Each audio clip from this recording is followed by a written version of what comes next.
Study. Yeah.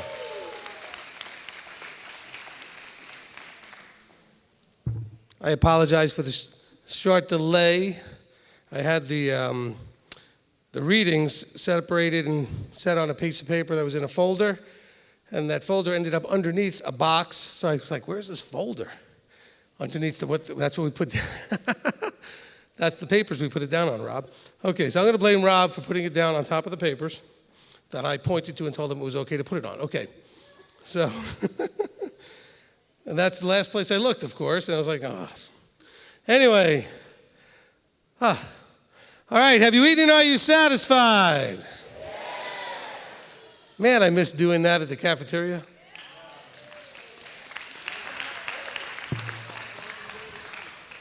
For those of you watching on the live stream, if you're not familiar, Deuteronomy teaches us that when you've eaten and you are satisfied, you should recognize and remember who gave you the power to create the wealth so that you appreciate the blessings and the abundance to have all the things that you have.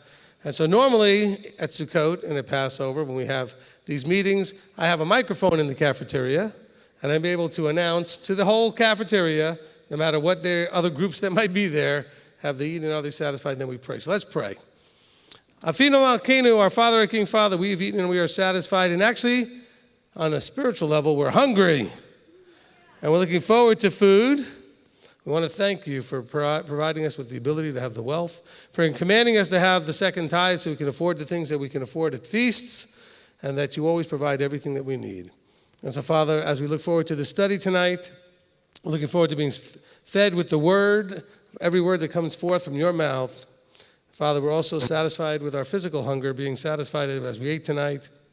Thank you, praise you, give you all glory and honor in the name of Yeshua our Messiah. Amen. Amen. Amen. All right.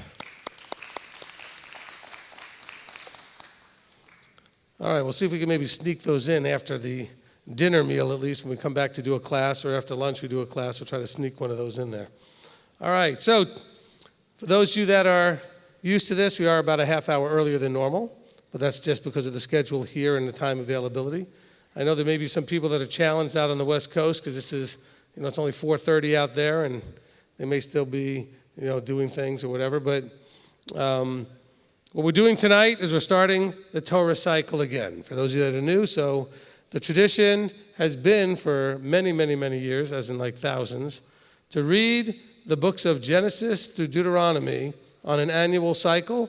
There are also 3-year cycles. There are multiple cycles, but the most common one is the 1-year cycle at this point. And so we break up from Genesis to Deuteronomy into readings each week. And the first one is, and they're entitled, as all Hebraic things are entitled, based on the first verse, the first sentence in the Torah portion, a key word or phrase that would actually give you the understanding of what that section's about. So in Bereshith, which is, by the way, not Hebrew for Genesis, okay, it's Hebrew for in beginning, okay? And that's also the name of this week's Torah portion. As we start the cycle, we're in Genesis, Bereshith 1:1, and we're going to be looking at things from 1:1 to 6:8, okay? Let me just see if that's where we're going here.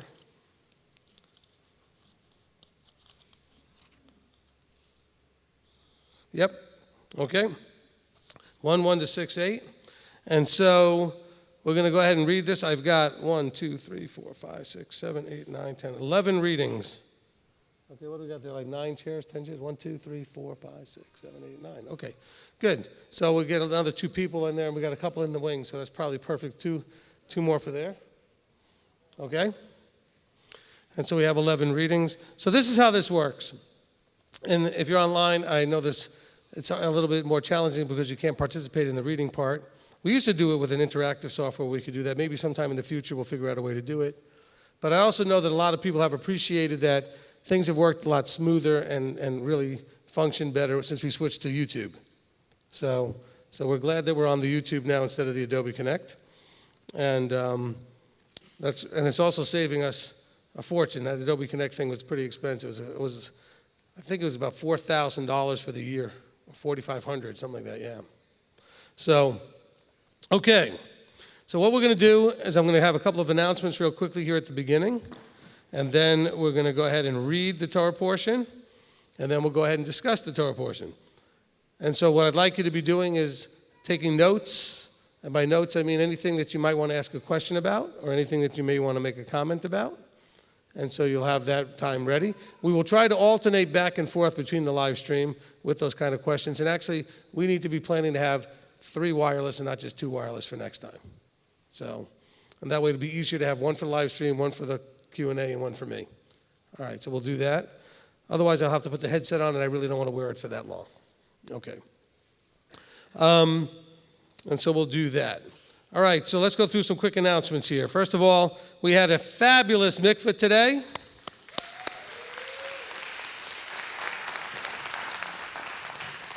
I feel kind of dumb. I normally do a head count. Does anybody know how many people we put in there today? Anybody count? 21?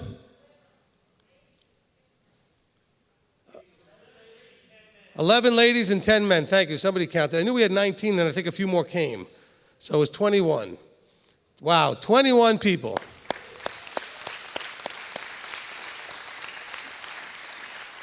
And all of us should be praising Yah for that, but also praying for strength and encouragement as they're now going to have to walk out what they committed to. Okay? Okay, and by the way, you men who went through that mikvah, I'm going to say something just for you men. I'm going to say something for all of you. You men, no excuses now. Seat on. Maybe you didn't have them on. Maybe you did have them on before. No excuse now. You commit, men. You're going to have to seat up. Get your uniform in order. Okay, everybody. You know there's a commandment that says, number 3, that says, that you are not to bring his name to nothing. This really doesn't become an issue in the way you would think until you start really declaring that you are of his name. And that's what you did, really, by going in the water. You took the name upon yourself. And so when you take on the names of Yahweh and Yeshua, now you have to be more concerned about that 3rd commandment than you had before.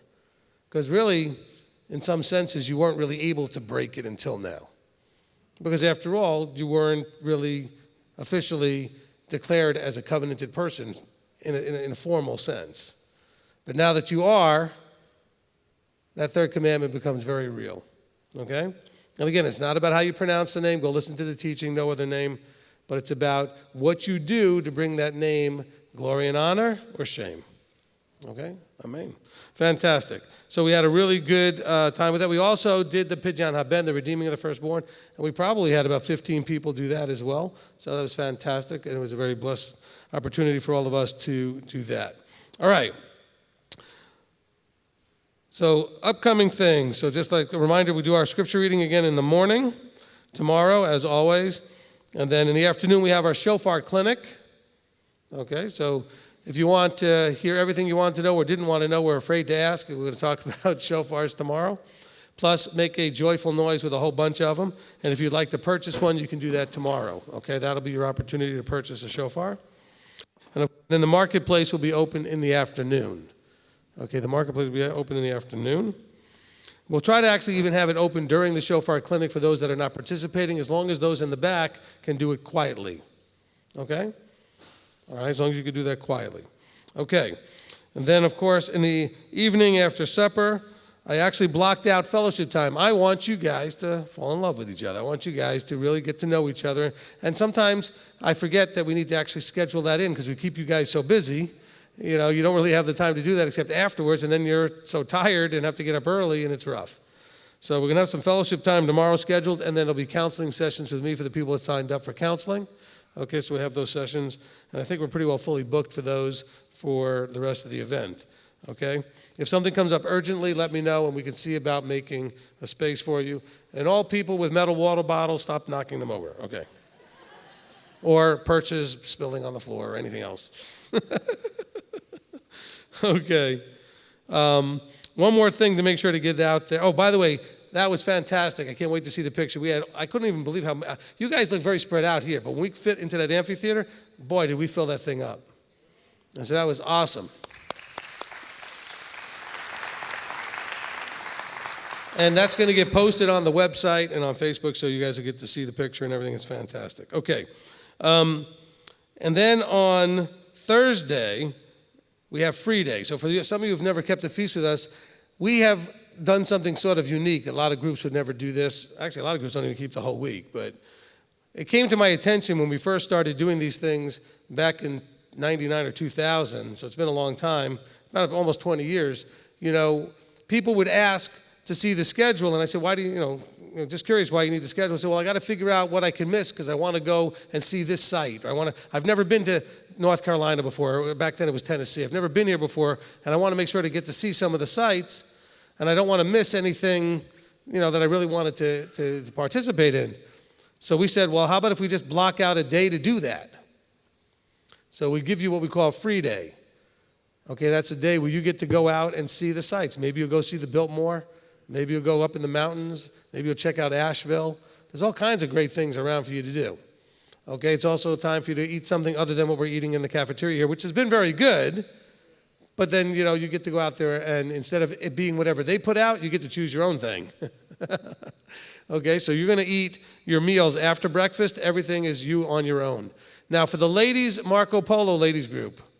Okay, Rebbitzin would love to have a ladies get-together upstairs in the lobby of the main building. Okay, it's when you first get on property, the one that says Ridgecrest on it. Okay, that's where their registration desks are, like hotel-style desks.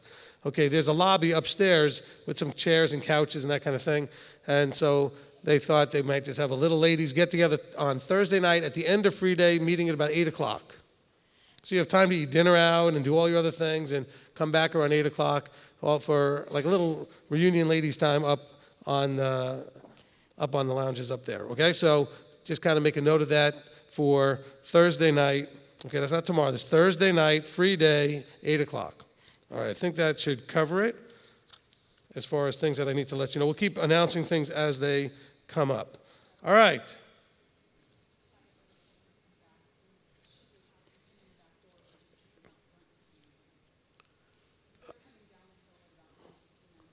Okay, yeah, if I'm not done, you can bring them out here in this lobby. Okay? You can just put them out here in the hall, in this lobby out here. Okay? Yeah. Okay, so the children are going to be coming back from the gym about 9:15 to 9:30. We're not going to be necessarily finished yet at that point, but they will be here for the parents to pick up. We'll have them outside here in the front. Okay. Or right out in this foyer area. Okay. All right, so that's going to do it for the announcements. Let's go ahead and get started. Okay, just like we were doing with the Deuteronomy readings. Hey, that was exciting. We got that started today. Did you enjoy that?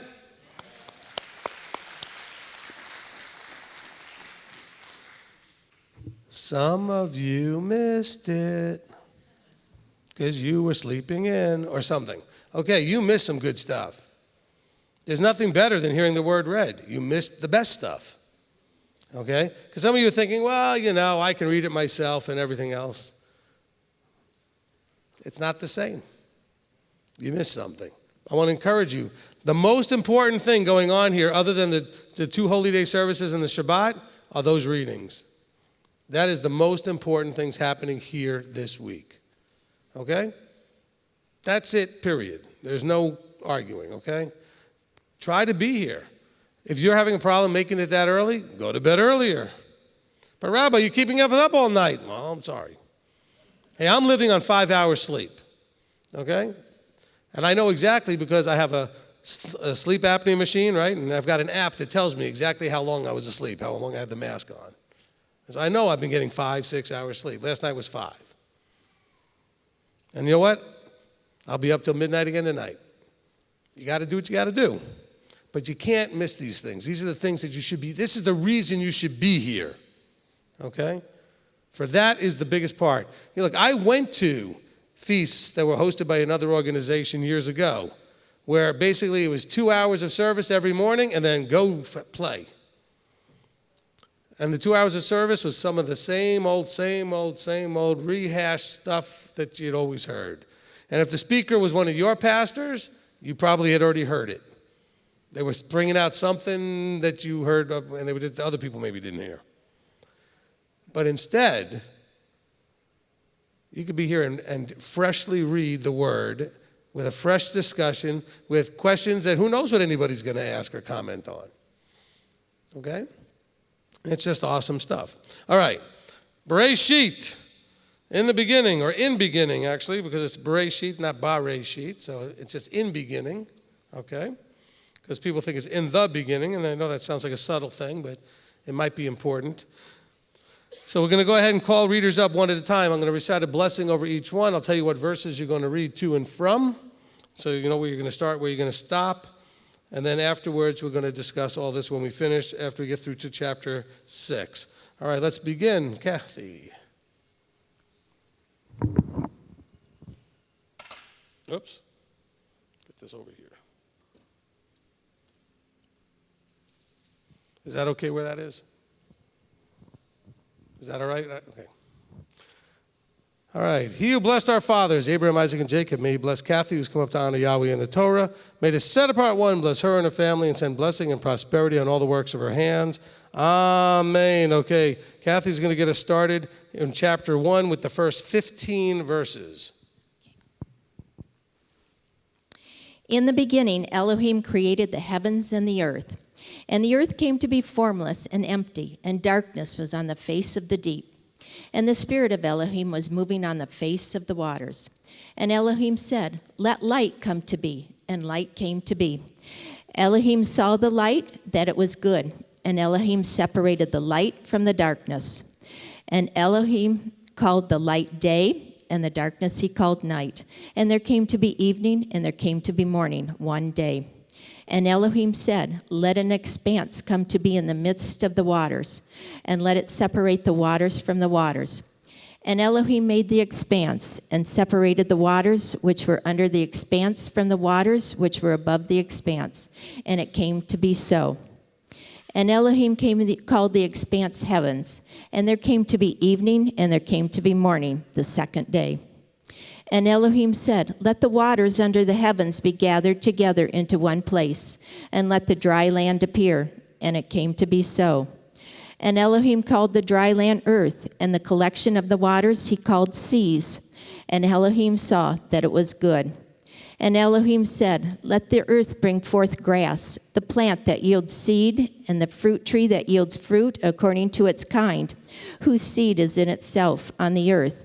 And it came to be so. And the earth brought forth grass, the plant that yields seed according to its kind, and the tree that yields fruit, whose seed is in itself according to its kind. And Elohim saw that it was good. And there came to be evening, and there came to be morning, the third day. And Elohim said, "Let lights come to be in the expanse of the heavens to separate the day from the night, and let there be signs and appointed times for the days and the years." And let them be for lights in the expanse of the heavens to give light on the earth. And it came to be so. Amen. Okay, amen. Thank you, Kathy. Okay, next up, we have Wayne. He who blessed our fathers, Abraham, Isaac, and Jacob, may he bless Wayne, who has come up to honor Yahweh in the Torah. May the set-apart one bless him and his family, and send blessing and prosperity on all the works of his hands. Amen. Okay, Wayne's going to take us now from verse 16 to the end of the chapter. And Elohim made two great lights, the greater light to rule the day, and the lesser light to rule the night, and the stars. And Elohim set them in the expanse of the heavens to give light on the earth, and to rule over the day and over the night, and to separate the light from the darkness. And Elohim saw that it was good. And there came to be evening, and there came to be morning, the fourth day. And Elohim said, "Let the waters teem with skulls of living beings, and let birds fly above the earth on the face of the expanses of the heavens." And Elohim created great seas, creatures, and every living being that moves, with which the waters teemed according to their kind, and every winged bird according to its kind. And Elohim saw that it was good. And Elohim blessed them, saying, "Be fruitful and increase, and fill the waters in the seas, and let the birds increase on the earth." And there came to be evening, and there came to be morning, the fifth day. And Elohim said, "Let the earth bring forth the living being according to its kind, livestock, and creeping creatures, and beasts of the earth according to its kind. And it came to be so, and Elohim made the beast of the earth according to its kind, livestock according to its kind, and all that creeped on the earth according to its kind. And Elohim saw that it was good. And Elohim said, let us make man in our image, according to our likeness, and let them rule over the fish of the sea, and over the birds of the heavens, and over the livestock, and over all the earth, and over all the creeping creatures that creep on the ground. And Elohim created the man in his image. In the image of Elohim he created him, male and female he created them. And Elohim blessed them, and Elohim said to them, be fruitful and increase, and fill the earth, and subdue it, and rule over the fish of the sea, and over the birds of the heavens, and over all creeping creatures on the earth.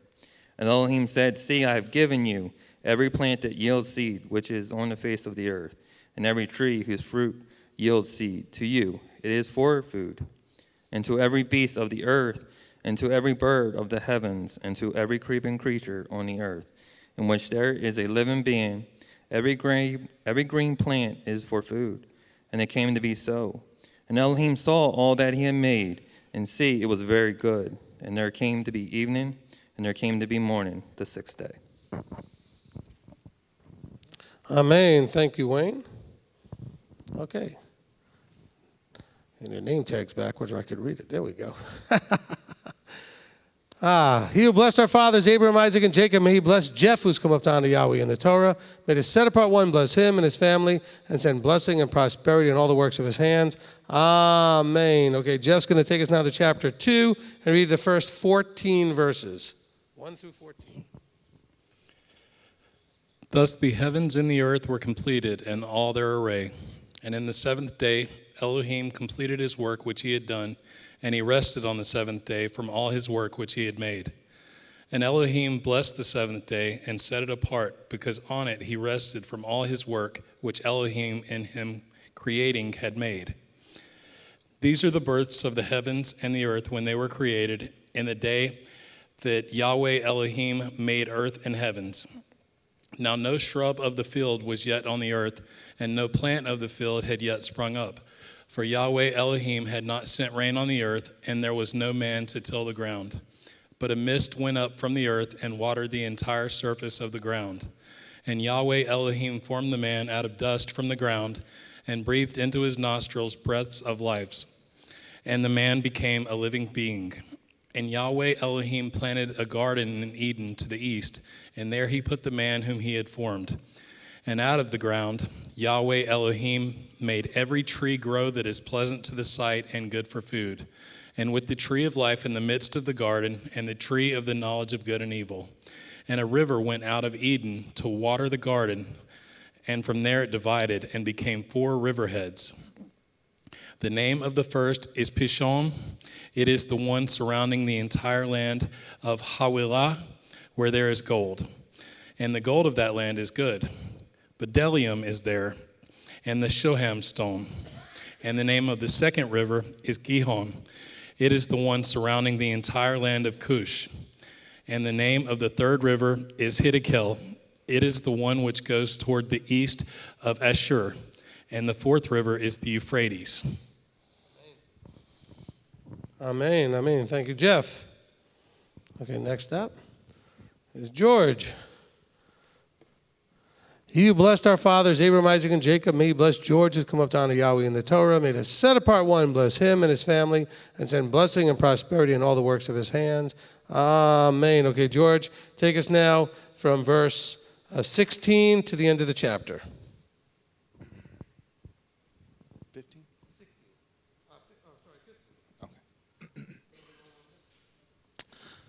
Okay. And Yahweh Elohim took the man and put him in the Garden of Eden to work it and to guard it. And Yahweh Elohim commanded the man, saying, eat of every tree in the garden, but do not eat of the tree of knowledge of good and evil. For in the day that you eat of it, you shall certainly die. And Yahweh Elohim said, it is not good for the man to be alone. I am going to make a helper for him, as his counterpart. And And from the ground Yahweh Elohim formed every beast of the field and every bird of the heavens and brought them to the man to see what he would call them. And whatever the man called each living being, that was its name. So the man gave names to all livestock and to the birds of the heavens and to every beast of the field. But for the man there was not found a helper for him as his counterpart. So Yahweh Elohim caused a deep sleep to fall on the man, and he slept. And he took one of his ribs and closed up the flesh in its place. And the rib, which Yahweh Elohim had taken from the man, he made into a woman, and he brought her to the man. And the man said, "This is now bone of my bones and flesh of my flesh. This one is called woman, because she was taken out of man. For this cause a man shall leave his father and mother and cleave to his wife, and they shall become one flesh. And they were both naked, the man and his wife, yet they were not ashamed." Amen. Thank you, George. All right, Dale. He who blessed our fathers, Abraham, Isaac, and Jacob, may he bless Dale who's come up to honor Yahweh in the Torah. May the set apart one bless him and his family and send blessing and prosperity in all the works of his hands. Amen. Okay, you're going to now take us in chapter 3 and read verses 1 through 12. And the Nahash was more crafty than all the lives of the field which Yahweh Elohim had made. And he said to the woman, "Is it true that Elohim has said, 'Do not eat of every tree of the garden'?"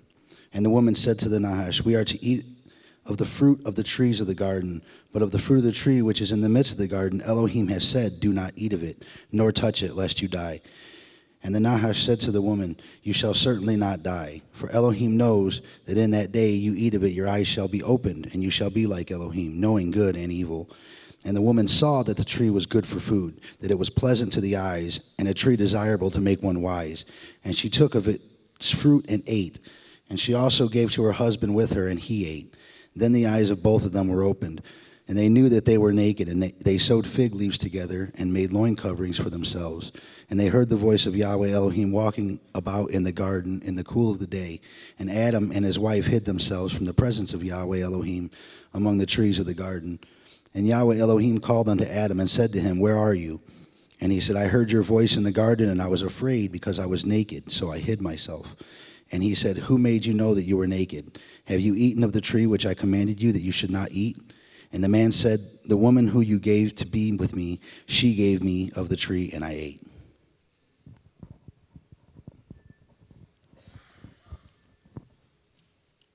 Sorry, I was busy writing notes. Here we go. Okay. Next. All right, Pat. He who blessed our fathers, Abraham, Isaac, and Jacob, may he bless Pat, who's come up to honor Yahweh in the Torah. May the set apart one bless her and her family and send blessing and prosperity on all the works of her hands. Amen. Okay, Pat, it's going to take us now from verse 13 to the end of the chapter.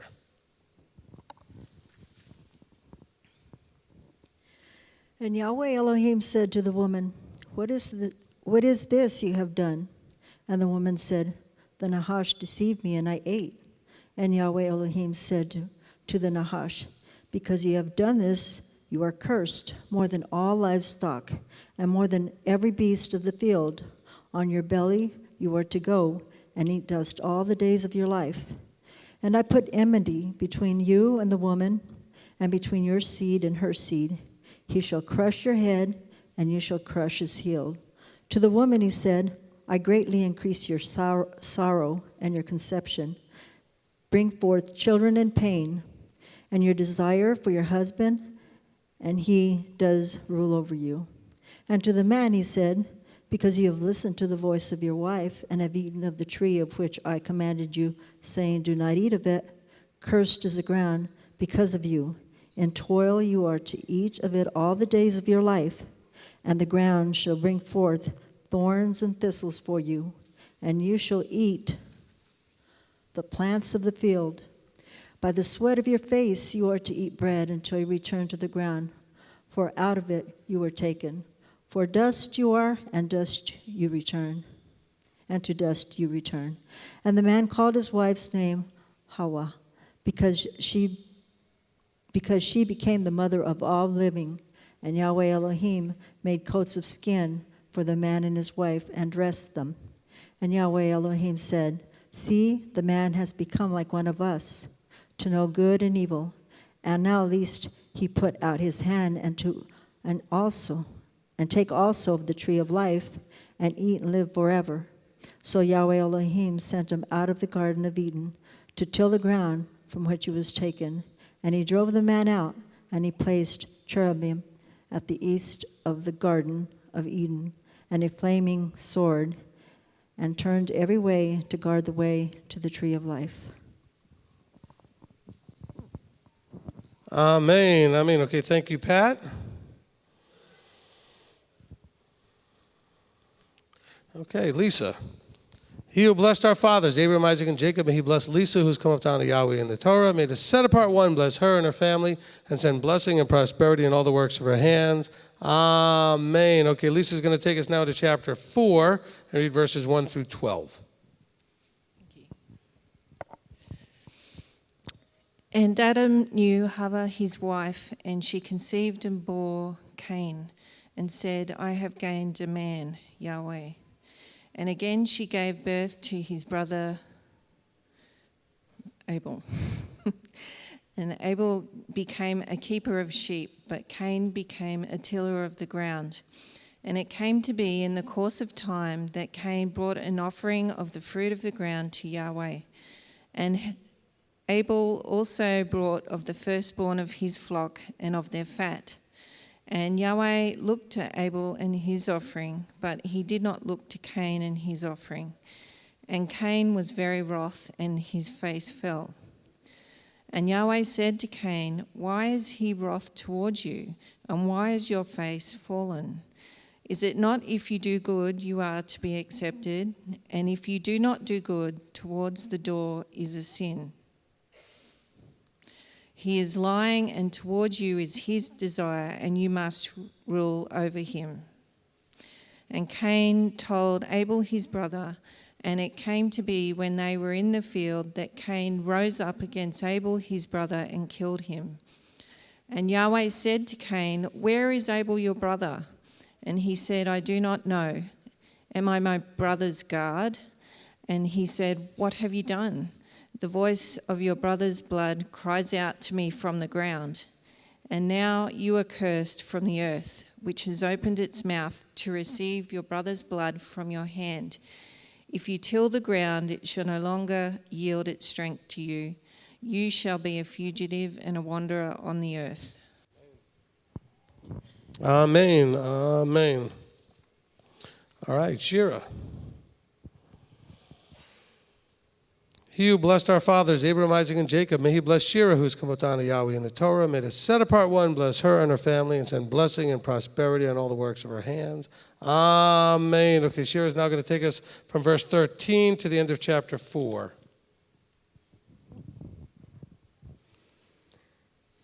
And Cain said to Yahweh, "My punishment is too great to bear.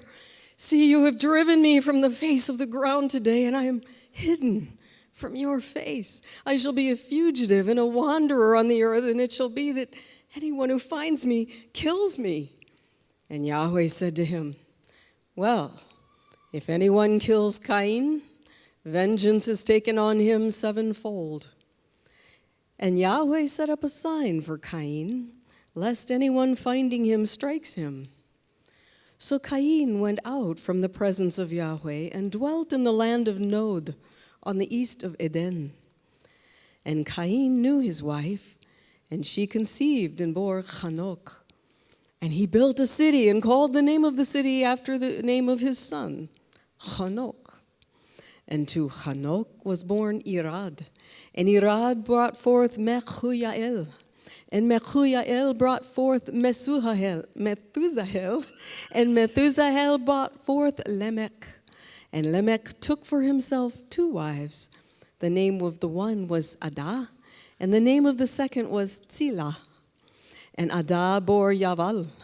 He was the father of those who dwell in tents with livestock.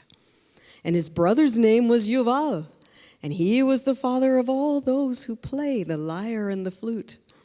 As for Tzillah, she also bore Tubal-Cain, a smith of all kinds of tools in bronze and iron. And the sister of Tubal-Cain was Naamah. And Lamech said to his wives, Adah and Zillah, hear my voice. Wives of Lamech, listen to my words.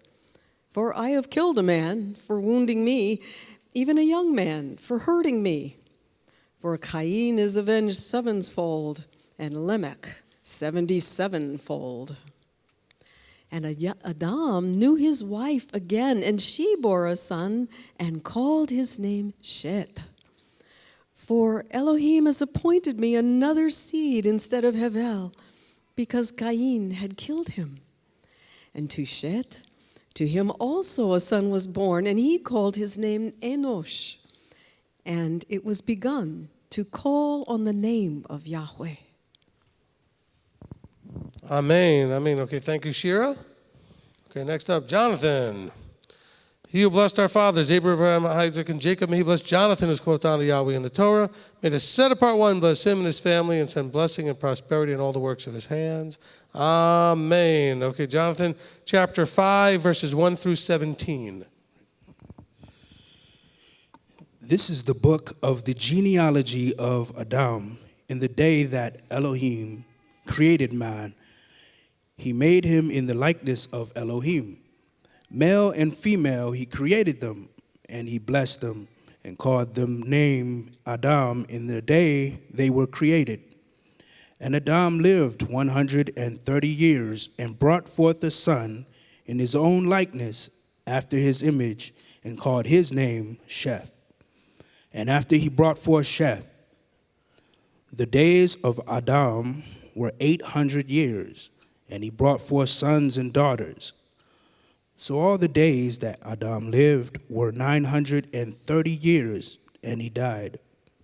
And Sheth lived 105 years and brought forth Enosh.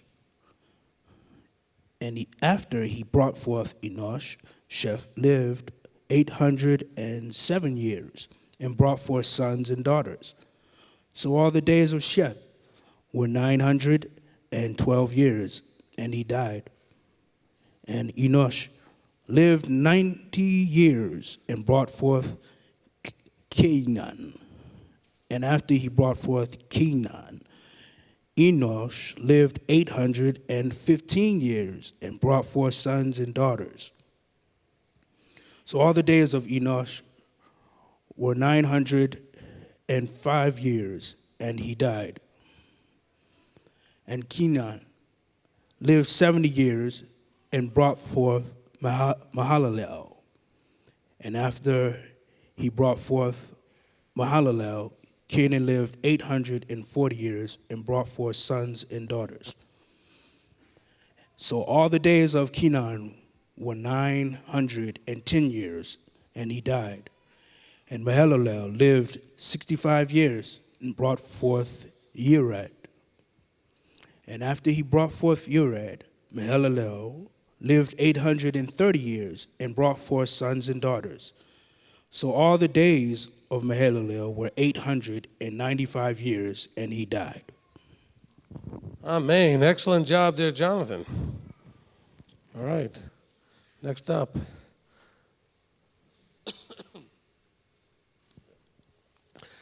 He who blessed our fathers, Abraham, Isaac, and Jacob, may he bless Janet, who's come up down to Yahweh in the Torah. May the set-apart one bless her and her family and send blessings and prosperity in all the works of her hands. Amen. Okay, Janet's going to continue us in chapter 5 with verses 18 to 32. It's the end of the chapter. Okay. You said 18, right? 18. Thank you. And Yered lived 162 years and brought forth Hanok. And after he brought forth Hanok, Yered lived 800 years and brought forth sons and daughters. So all the days of Yered were 962 years, and he died. And Hanok lived 65 years and brought forth Methuselah. And after he brought forth Methuselah, Hanok walked with Elohim 300 years and brought forth sons and daughters. So all the days of Hanok were 365 years. And Hanok walked with Elohim. Then he was no more, for Elohim took him. And Methuselah lived 187 years and brought forth Lamech. And after he brought forth Lamech, Methuselah lived 782 years and brought forth sons and daughters. So all the days of Methuselah were 969 years, and he died. And Lamech lived 182 years and brought forth a son, and called his name Noah, saying, This one does comfort us concerning our work and the toil of our hands, because of the ground which Yahweh has cursed. And after he brought forth Noah, Lamech lived 595 years and brought forth sons and daughters. So all the days of Lamech were 777 years, and he died. And Noah was 500 years old, and Noah brought forth Shem, Ham, and Japheth. Amen. All right. Olivier, our final reader. You have a short reading, but it's going to just end this with a powerful statement here.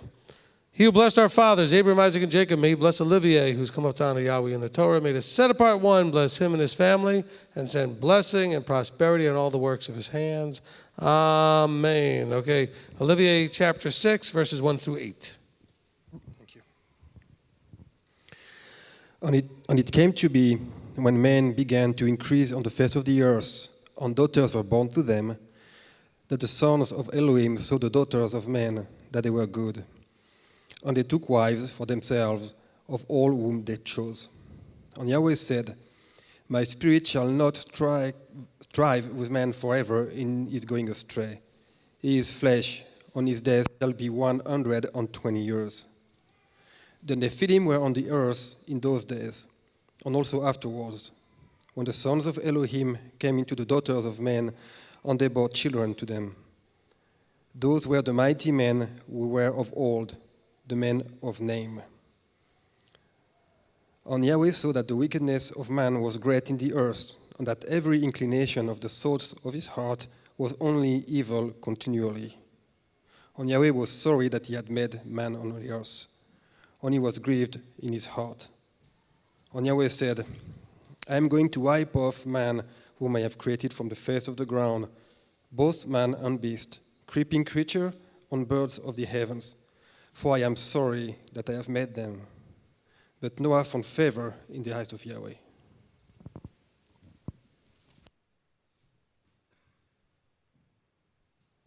Amen. Amen. All right. Thank you, all the readers. Excellent job.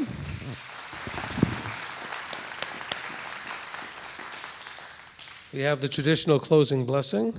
Baruch atah Yahweh Eloheinu melech haolam asher natan lanu Torah emet v'chayei olam nata b'tochenu. Baruch atah Yahweh noten haTorah. Amen.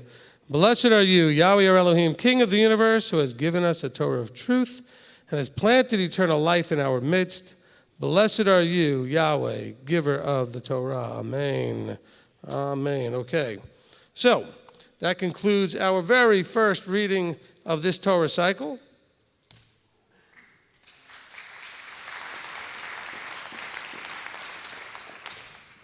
And so now we can get into our very first discussion of our very first Torah reading of this cycle. Okay, so the way this is going to work is the live streamers, you can go ahead and type something in, and Rob Wyatt and Kurt are monitoring the live stream there. If you are going to want to do this live here, come up and sit in the front row. Okay? If you're physically challenged to make it to the front row, let us know. We can try to get a microphone back to you, but if you can kind of get up here, that would be great. And we'll have microphones go across that. Okay? The papers on your seats, you can just go ahead and put that under the chair or just collect them up, Steve, because those are, just put it right under the chair. That'll be fine. Okay. And so live streamers are going to go ahead and start now. Please, let's understand that if you're on the live stream, this is an MTOI event, and these are people that are all participating, primarily part of a group. But you as guests, if you are guests, are welcome to participate just as long as you are polite. Please be respectful and polite for the fact that this is an organized congregational event that is open to the public. But if you were here physically live, you would behave a certain way. We expect that you would behave equally politely online. Help make Rob and Kurt's jobs easier. All right, how many do we have on there, by the way? 246. 246. Very nice. Very nice, considering that, another 100 or so of you are normally on or here. All right, so when you come up, whoever comes up from over here, okay, take the microphone out of the stand and just you can hold it in your hand, and you can always pass it to the next person. And we'll begin with Mr. Steve Waffle. Go ahead. Now, by the way, I didn't say this morning, but I should have, and I'll say it tonight. Let's try, if we can, to handle things in somewhat of a chronological order, beginning in chapter 1, if possible. So if your question or comment is much later on in the portion, we may skip you for a moment and get back to you when we get further in. But let's just see how this goes. Go ahead, Steve, to start us off. Okay, I'm starting in chapter 1, verse 3. Okay. And Elohim said, "Let light come to be," and light came to be. And as you try to teach, how can we find something that applies in our life from this? For me, I felt it was telling me that our most restrictive factor in letting his light reign in our lives is ourselves. Amen. Amen. Okay. Just hold on to that for 1 second. Okay, let me just throw this in here. All Scripture, and I said this morning, but not everybody who's on now was here in the morning session. So all Scripture is written in sort of a duality. It's at the very least, it's dealing with reality as it actually played out, but it's also dealing with things in a parable format. So there are sort of lessons in the story. And I think one of the lessons in the story, and I think I was inspired by the way Steve put that, is that when in your life you have tohu vabohu, chaos and confusion, or formless and void, you have to be part of the letting, though. There's a let part. Light wants to come because, after all, he's called you, he's opened your eyes, he's opened your ears, your hearts are ready to receive. But when you're in that darkness, chaos and confusion and emotional turmoil, you're not always ready to let the light come to be in your life. Okay, so I think that might be an interesting thing for you to think of and look at in that way, is letting the light come to be. Okay, Janice. Okay, I'm going to do this twice because one is in 1 and one is in 4. All right. Well, you could do both, but let's start with the 1 and 1. Okay, well, 124 is kind of a curiosity. Okay. What does the italicized word for creatures mean? Okay, so when it says living creature, this is dealing with trying to understand the word nephesh. Okay, nephesh. This is the word that's usually translated as soul. All right? Okay. And so there's, there's a little thing I used to do as part of the Millennium and Kingdom Part 4. Called Killing the Immortal Soul. Because in the prophets it says, the nephesh that sins shall die. Okay? So if the nephesh is immortal, if we're immortal souls, from that point, using that word, then we're dealing with immortal birds, immortal fish, because nephesh simply means a creature with life in it, that has life now, a living creature. And so if they had it in italics, because it doesn't have that in my 98 version, so I don't know why it's in yours. But the idea is it being a nephesh, and that's a confusing term. A living creature is actually a really good way to term it, because from the nephesh point of view, we are not unique. Anything that's alive is just like us as far as nephesh. Now, having a neshama, having the breath of life in you, this is a whole different deal. He didn't breathe the breath of life into all the other creatures. So now we've got something else and something different. Does that answer your question? Yes, thank you. Okay, chapter 4, verse 6. Okay. And Yahweh said to Cain, "Why is he wroth towards you, and why is your face fallen?" That just seems like it's mistranslated, because Cain was upset with Abel, not Abel wroth with Cain. No, he's saying Yahweh said to Cain, verse 6, Yes. why are you wroth and why is your face fallen? No, it says, why is he wroth toward you? He's asking Cain, why is he wroth with you? I don't know, maybe your translation reads different than mine does. It does? Oh, So there please we go. read what yours says, because it's very confusing. I don't need help in being confused. All right.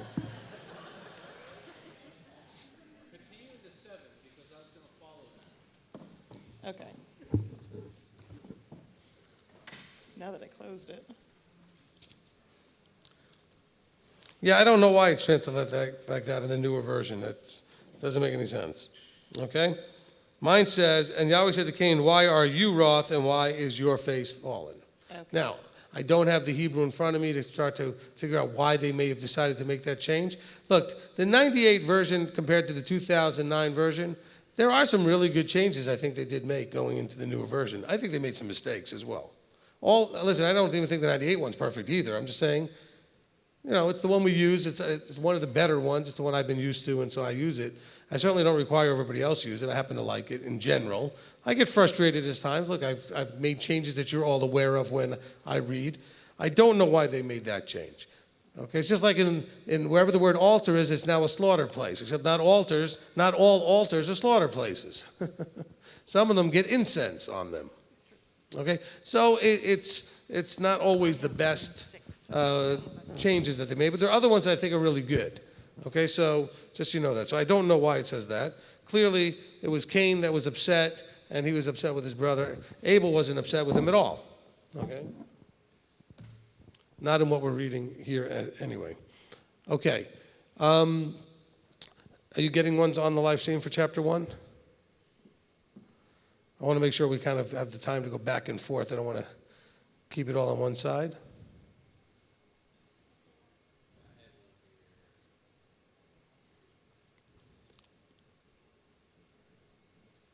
Okay, you look for it, and then we'll go ahead with James. James, go ahead. All right, my one question for chapter 1 is... Got to bring that mic right up to your mouth. When the light came into being, came forth, is that a reference from John where the Yeshua, the word, was brought forth? Absolutely. And Marty, can I get some of the HH2 into this speaker over here? I hear me, but I don't hear HH2 when he's speaking, so.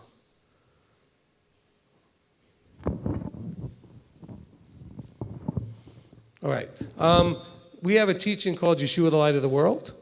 And in that teaching, it really gets into that in much more detail. But yes, this is, in the confusion, in the formlessness and the void and the tohu v'bohu in the Hebrew, Elohim brings forth light into the world. And we should know from our studies what light is. Yeshua is light. It's truth. Truth was brought into the world. The Word, the Torah, all these things were brought, the way, life, etc. These things were brought into the world. He says, I'm the only brought forth from the Father. So he was brought forth from the Father into the world. Okay? Yeah, do you want me to continue? The rest of them are in chapters 4 and 6. That's okay. Go to chapter 6. I said we're going to try to go chronologically, but I'd rather not have you sit down and stand back up. It's easier. All right. The chapter 4:7, it's talking the end of that verse, and you must rule over him. It's kind of confusing who it's talking about, who's ruling over who.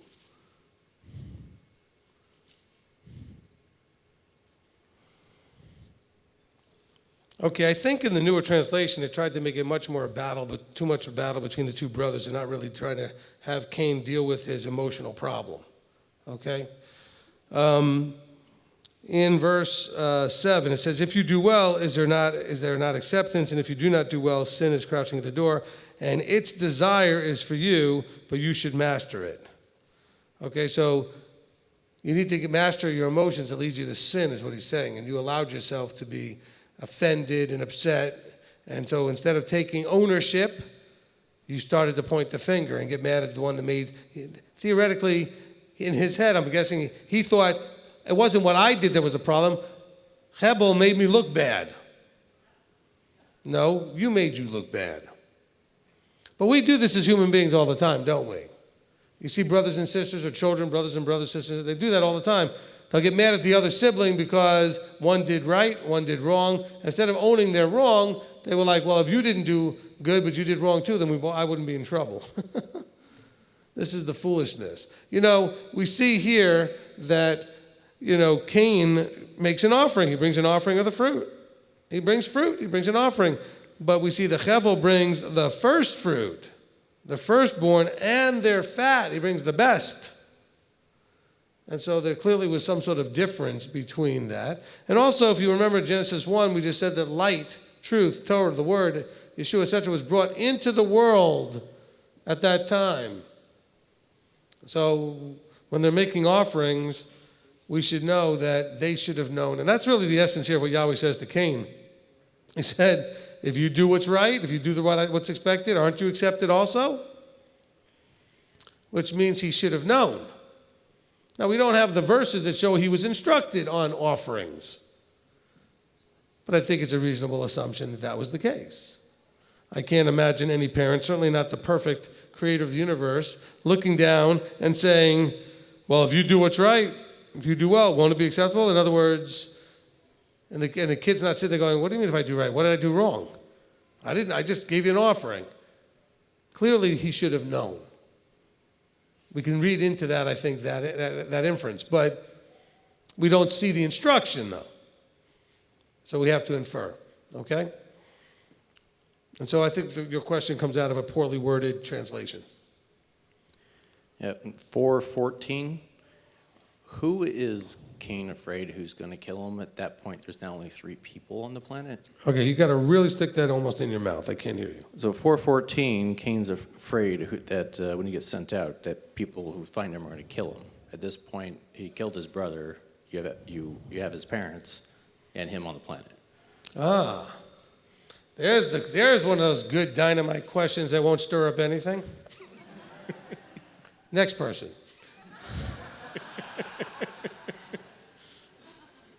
Because you know me, I operate out of fear, and I'm afraid to answer questions.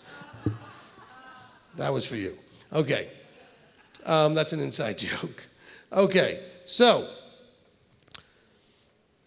and I'm going to say some things that may be way out there, may be a bit controversial, okay? But what you have in your hand is not the full sum total, everything that ever happened since creation. This is the story of a man named Brady. Da, da, da, da, da. Okay, I just couldn't help that one. All right?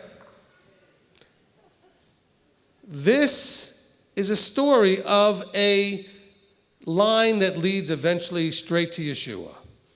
This is a story that leads to Abraham, and then to Moses, and then to David, etc. This is a story that has this line that flows through it.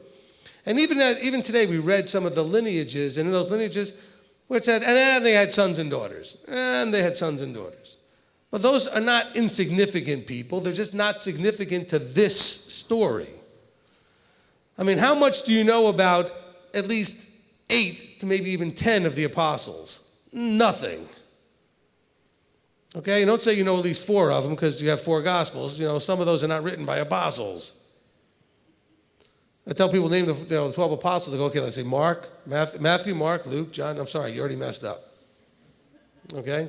Now, but most of the apostles you hear nothing about. Like 0, except you get their names. Because they're not crucial and critical to us understanding the storyline. They didn't do something or were not involved in events that were critical to us seeing the flow of the story. All right? You know almost nothing about most of the brothers of Joseph, the 12 tribes. I mean, a few of them did some things that kind of jumped into the story. You know, we see things happening with Simeon and Reuben and, you know, Levi and those kind of things. But we don't see everybody involved. mean, you don't see a whole lot of stuff going on with Zebulun. What did he do? Or Issachar? You know, it's just, there's not a whole lot of stuff. And so when we read this stuff here in the beginning of Genesis, you have to understand, you're reading the story of those that were a part of the story. Okay? And so that doesn't mean he didn't bring other people into being, or there wasn't other things going on. We're only hearing about these specific ones and how he did it. Is that blasphemous? Is that going to mess you all up? I'm just saying, there's either he's afraid of what will be coming later in the future, knowing there would be more, or they're at this point, they're now more. They're just not part of this story. And so that's all we're left to guess with. But at least we have to understand the reality is that this is only talking about the ones that come. Notice that it says here that he, in the lineage, it only mentions Seth. Doesn't mention Cain or Abel. In chapter 5, it says, and Adam lived 130 years, brought forth a son, and his name is likeness after him was Seth. But then later on, as they're doing the genealogy, let's see. And Adam lived, okay, and so all the days of Adam were 900 and whatever, and it says, and Seth lived 100 years. I mean, it just keeps going down the line. Now, it's not going to go through Hebel and tell you anymore he's dead. It's not going to tell you any more about Cain, because Cain went in a whole different direction. We're following only the ones, so then we hear about, Enosh, and then we hear from Enosh Canaan, and then from Canaan we hear Halalel, and we're only following the ones that go straight down the line, even though there's lots and lots of other people. Okay? Lots and lots of other people. Does that make sense now? That does make sense. Okay. All right, last question, 6:3. The years being limited to 120 years, even up to the time of Abraham, who lived to 180 years old. Doesn't seem like it's been, the scriptures follow that it's actually how long man will be. I've heard that it's referring to Jubilees, which 120 times 50 is 6,000. You guys are going to have to really stick that thing in front of your mouth and keep it there. Sorry. And Marty, I don't know, I cannot hear HH2 in this speaker at all. You know how to work that?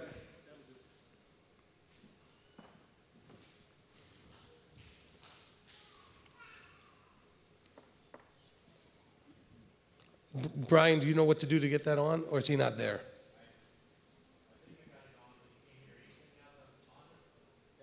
No, I'm not even say something, James. Something. Yeah, no. You have to go into on the left there. You have to get the right ones. I don't know if it's 1 and 2 or 2 and 3 or whatever it is. But don't just mess with switches if you don't know which one is which. Okay?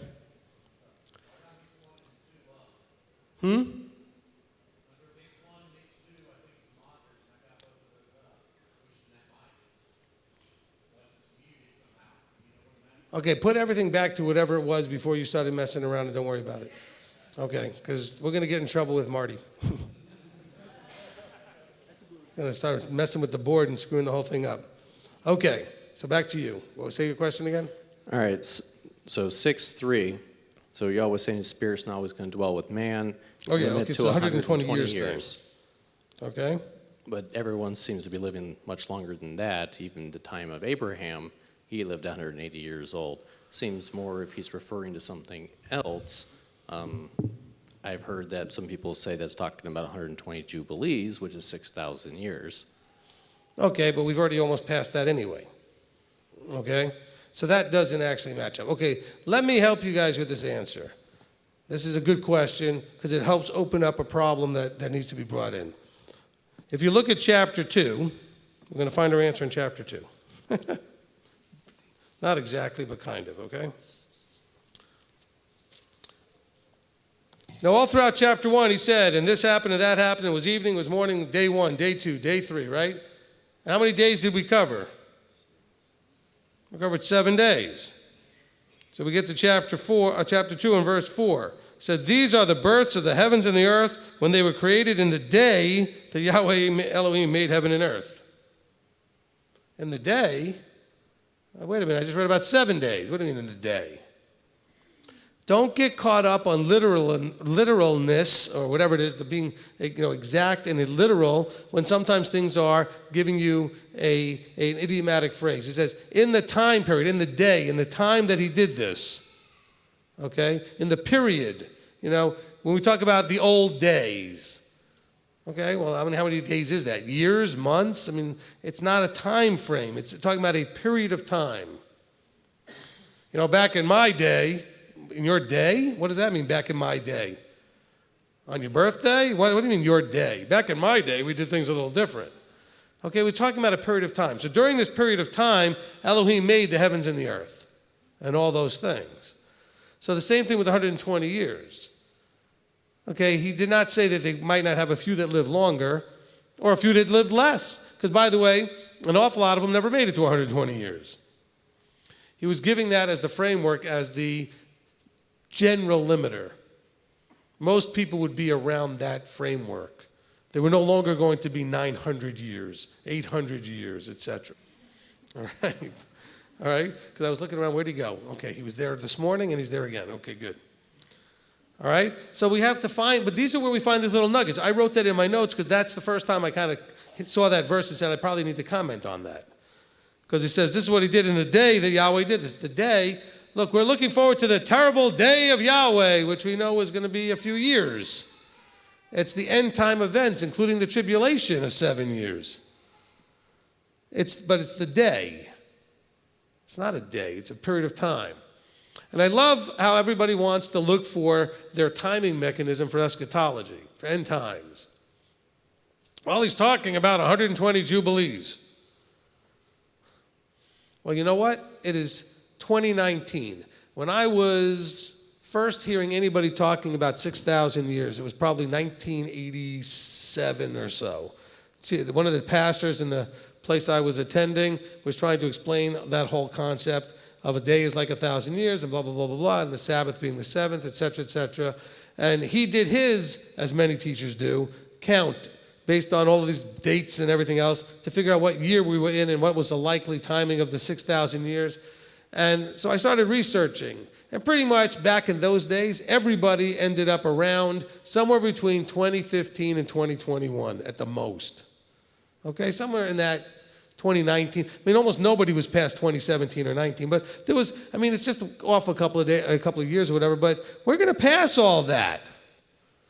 So now what do you do? So your whole thing, now, just like people live longer than 120 years, it's going to be more than 120 Jubilees. Now what do? You see what I'm saying? These are frameworks for us to understand concepts with. They're not always going to be literal. You want literal? He says, do this, don't do that. But even that's not just literal, it's more, because there's the spirit of the intent of what he meant. So it's literal plus. And so let's not get so caught up in it. He's giving you a sense of an idea. He said, look, they're not going to be living 800, 900 years anymore. They're now going to be limited to about 100 and change. Now, some of them do live right. They might live a little longer. Look, we know, for example, in this country that the average lifespan is whatever. It's gone up over the years. Let's say it's 70-something. But we know a lot of people live to 80-something or 90-something. We've got a couple of people here north of 80-something. We've got some even north of 90-something. But that's becoming more and more common, but it's not the norm. It's above the average. Okay? So let's just keep that in mind. So hopefully that makes some sense. Good questions. Okay, how are we doing on live stream? Chapter 2, 3s? All right, let's go ahead and we'll put you on hold just for a second. Give the mic to Rob, and then you'll be next, Becky, after that, okay? So just hang in there for a minute. Okay, from the M2Y Philippines, Jet Singh, he's referring to, he says, letting the light come to be, is it the same as we choose him to become part of set-apart ones after the Father reveals it to us? I think I understand what you're saying, and I think I would say yes. I mean, remember, this is kind of like when we talk about in Philippians 2, in verse 5, where it says, let this mind be in you. You have to let these things. Now, the Father did the letting here. The Father said, let light be brought forth. Okay? But the reason I think he put the word light in it, when he was going to do it, it was going to happen. But he wants us to see the metaphor of letting it. Out of the confusion, out of the tohu, vabohu, he brought forth light. Now, he brought it forth in the case of creation. We have an active participation in whether it's brought forth in us. you can choose to stay in the darkness. Okay? All right, Becky? Well, you got to push the button. That light means it's on mute. So if it's lit, it's not really on. Okay, this might be a really dumb question, but Right up to the mouth. Yeah, straight in. so Genesis 1:28, when he's talking about the creatures be fruitful and multiply, I know that the Torah is written for us, not to us, but is that something, a promise that we should still be striving for, being fruitful and multiplying? Or is that just an information piece for the animals? Well, I mean, look, again, let's take it in the literal. The literal is that people see bringing forth children and, increasing in numbers of people. But we're also told that we are to bear fruit in our actions, in our walk. The fruit of the Spirit is supposed to bear a certain fruit, the fruit ultimately being that we are transformed into the image of Yeshua. We're also told that we are to increase in knowledge and in understanding and wisdom. And so a lot of this, be fruitful and multiply, what kind of fruit and what are we multiplying? But it's not a commandment that you have to continue to try to have babies forever. Okay? And not everybody can have them, and not everybody, it's safe for them to have them. And not everybody probably should have them because they're not ready to handle that responsibility. We watch a lot of really poor parenting going on, which all it does is perpetuate problems, generally speaking, because now you have messed up children to go along with the messed up parents. And then we get this generational problem going on. So remember, he's creating, at the beginning, he's expecting them to go and bring forth more of what he brought forth. Go continue bringing up in a general sense. Okay, but this isn't that sort of Catholic obligation or Orthodox Jewish obligation to bring out as many babies as you can. Okay? I think you should have exactly as many babies as you can. Can is not only a physical thing, it's an emotional thing, it's a being ready thing. So you should have only as many children as you can handle. That could be 0. 0, yep. Okay? That really could. Okay, so don't feel pressured and guilt that you're somehow failing or falling short if you do not have a bunch of children. Did that help a little bit? Okay, good. All right. What chapter are you on? 1, okay. All right, Christina.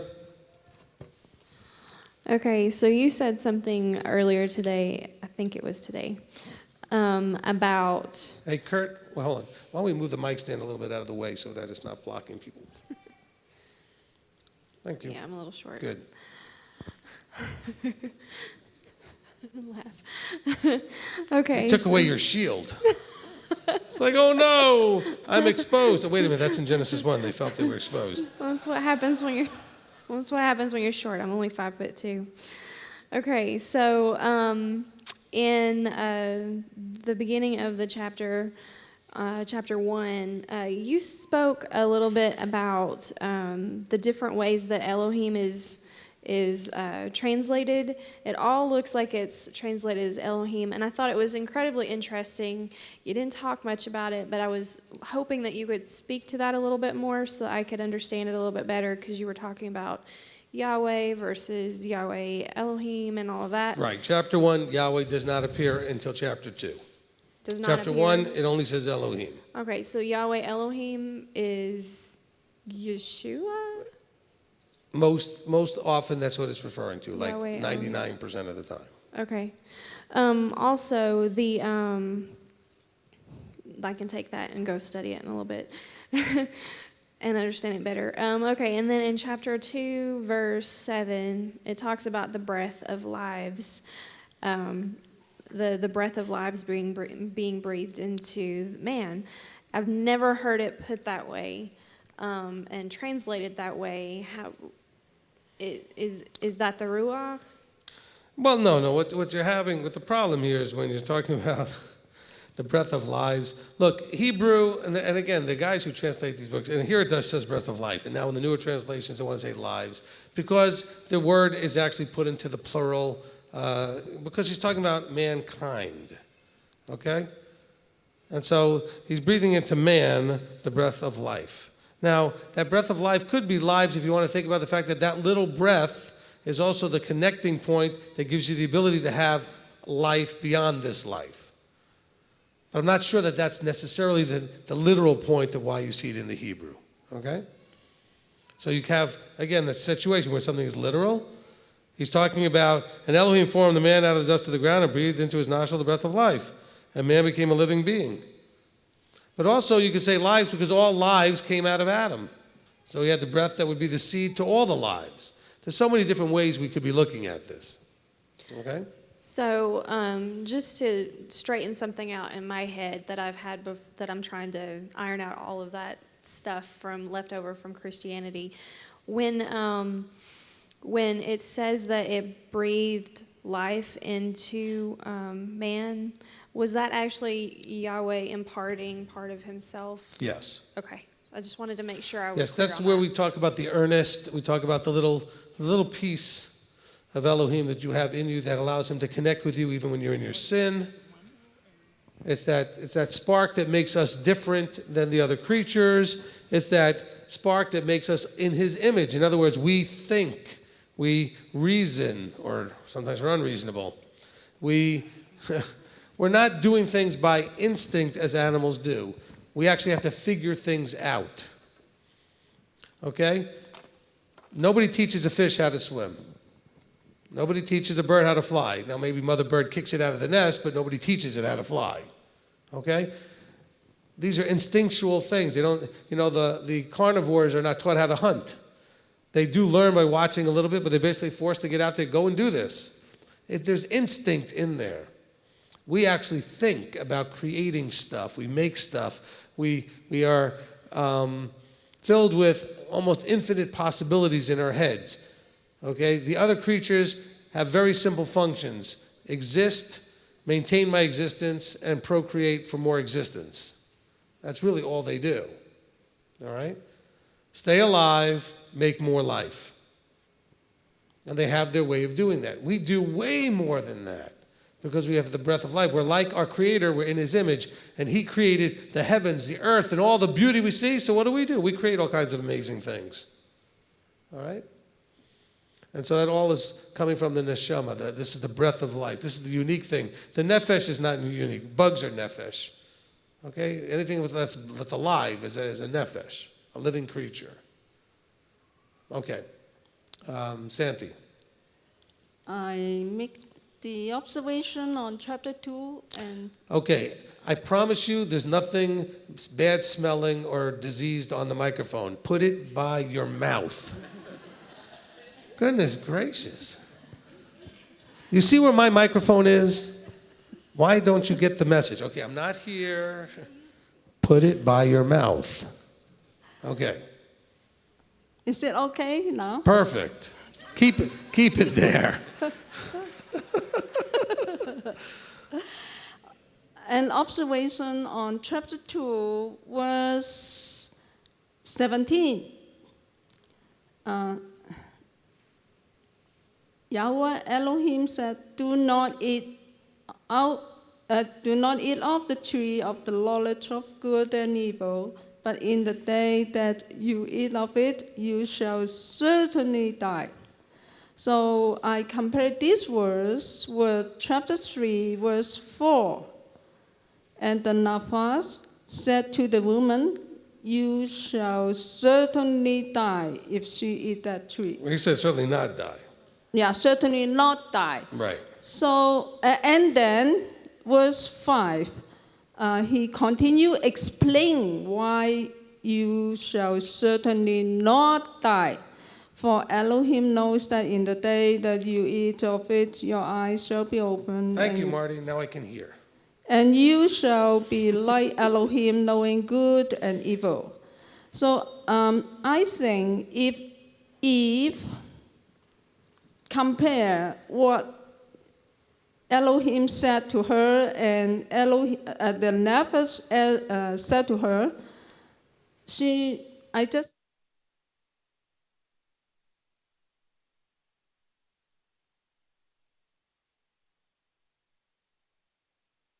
shall certainly not die because of this. And why didn't you explain or that she may have another reaction or another way to deal with it? Or even though she know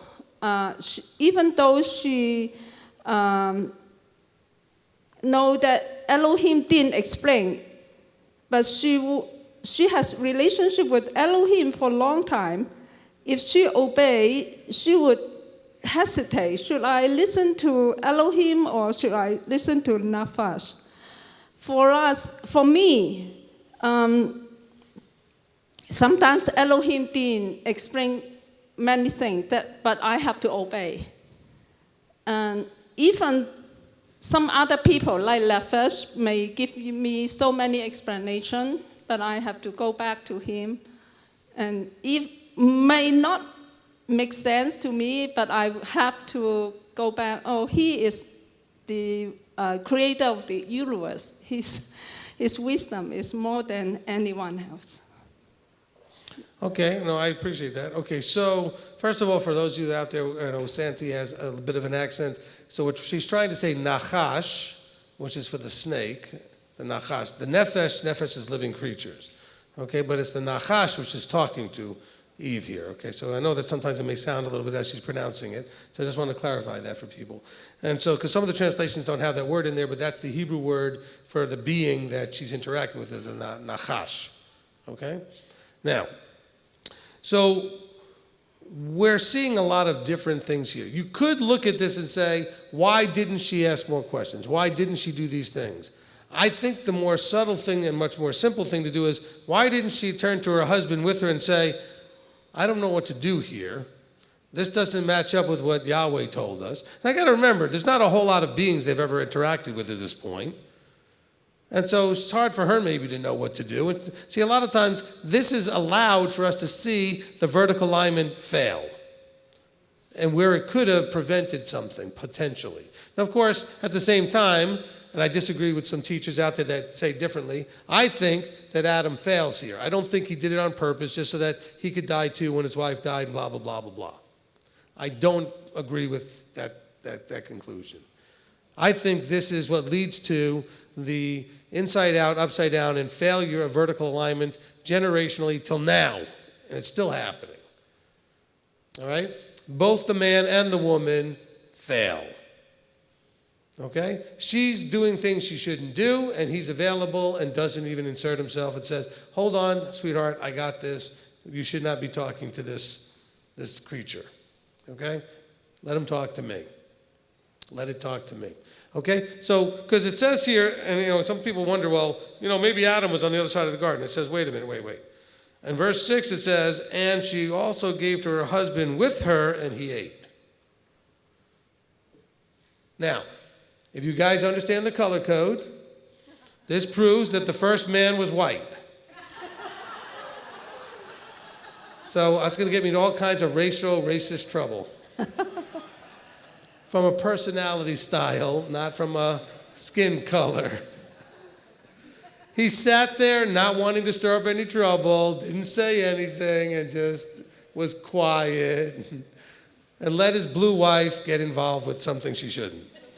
Okay. And all those online going, what in the world is he talking about? Well, I've got videos on it and other things. We've had fun. Actually, you see some of us, you'll see us wearing our lanyards now with our colors, which is great. But, this is a really important story to understand why we're so screwed up now. This was the beginning of that. The Creator gave instruction. And that instruction needed to have alignment. He didn't create woman first. Created man first. Brought her forth from man. That's the order of the structure. The very first two screwed it up. They didn't maintain the alignment. Ladies, when you run off and do things and don't check with your husband, you are going to be guilty and responsible. And you don't get to say, well, that one deceived me. Well, no, you jumped out where you didn't belong jumping out. And guys, if you're there, don't let them just run in front of a train. Jump in front and save them and say, ho, you don't need to be doing this. Hold on. Wait, slow down. Because in this story, neither one is more guilty than the other. They both blow it. So I'm not blaming her, I'm not blaming him, I'm blaming both of them. Okay? She stepped out. Okay, so she gets the initial first strike. But he could have very easily right away stepped in and said, hold on, no, wait, I got this. Let me, all right? And really, he could have directed himself directly to the Nachash and said, excuse me, you don't need to talk to my wife, you can talk to me. I've had to tell some people that. Excuse me, I'm right here. You direct that to me. I'll handle this. Okay? And I've had people, when I've done the thing, oh, you're such a controlling guy. I said, no, I'm vertically aligned. My wife's covered. Okay? But people aren't used to that, so it looks all controlling to them. Okay? My wife worked at a dental office. I answered the phone one time. They needed to say something. I said, well, you could tell me. And I was just trying to be helpful anyway. And I had a reputation at office as a control freak, this, that, and whatever, that everything had to go through me. And I was just saying, look, I can tell you if she's available for something, and I can help with this, whatever they were calling about. I had authority and the ability to give an answer for that. Oh my gosh, a husband stepping in and doing those things, they didn't know what to do with themselves. Now, I didn't usurp her. She wasn't available. They needed an answer, and I gave them an answer. But it was an answer I was qualified to give. Okay? And so let this be a lesson to all of the ladies and the men in the room. This situation happens to all of you on a regular basis, where something will come up, and ladies, you will jump in, and men, you'll let them. When ladies, don't be so quick to jump in. Look, but my husband doesn't know anything. I know you're going to think that, you're going to say that, but you know what? Then let him step up there, let him make the mistake, and guess what? You're in the clear. Yeah, but then it's going to get all screwed up. Yes, it will. Good. Maybe he'll learn something. Why are you ladies so afraid of things going wrong? Things go wrong all the time. More often than they go right sometimes, it seems like. So what are you so afraid of it? Just accept that reality. Stuff goes wrong. Okay? Okay, she said that we're afraid of it because we're the ones that have to do the cleanup. No, you don't. You just think you do. Okay, there's that blue thing again.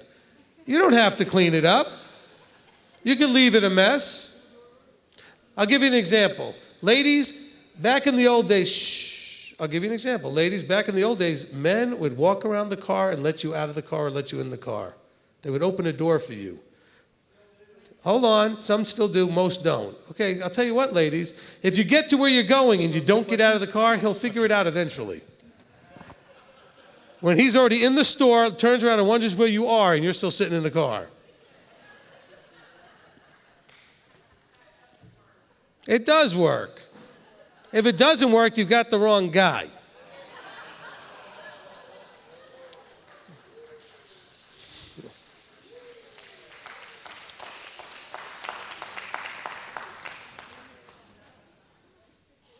Because he doesn't care enough to care that you're still back in the car. Okay? He's got his head all on wrong. But that's part of what we're going to talk about in our classes on Friday and Sunday when I do the Up to the Challenge classes, that we have ourselves completely discombobulated, understanding when this is the beginning of it. He makes man and woman. Here's the problem. We haven't the slightest clue in our conscious walking this out what he had in mind for what a man would look like and what a woman would look like in our behaviors and what we would think and how we would act and all of that stuff. So when I say what we would look like, I don't mean like physically. He had no idea. We think that we know what it means to be a man. We think what it means to be a woman. We haven't the slightest idea, generally speaking. And if we have ideas, we certainly aren't applying them, if we even had the right ideas. And we wonder why divorce is 50% plus. Well, because we can't have any men being men and women being women. We got a lot of confused people out there. All kinds of role issues. Oh, but you don't understand, my husband, blah, blah, blah, blah, blah. Well, he's never going to get there if you keep doing it for him. How about believing in your man? Well, but you don't understand, 25 years. But what have you been doing for 25 years to not even allow him the chance to do it? Well, I did let him once and he blew it. How awful, you let him once and he blew it. It's a good thing you weren't parenting a child the first time they took a step and fell on their face. Sorry, you blew it. Give up walking. No walking. You blew it. You fell on your face. There's no point in trying again. But then we'll run into the problem that the lady in the back said. Well, then we have to clean up the mess. You don't have to clean up the mess. But it has to be cleaned up. Why? See, but we've imposed these thoughts on ourselves. Maybe you could work it out together, work through the whole thing, and maybe you clean it up together. Maybe he'll figure it out, he'll clean it up.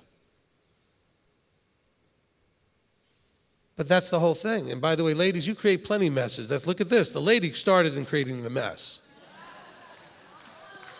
Okay? Because she stepped into something she shouldn't have been in. Look, I'm going to pick on the guys equally. I'm going to tell the ladies too. Usurping is a big, big mess creator. Ladies, don't you tell me for 1 second that you have not jumped where you didn't belong and you didn't create a big mess.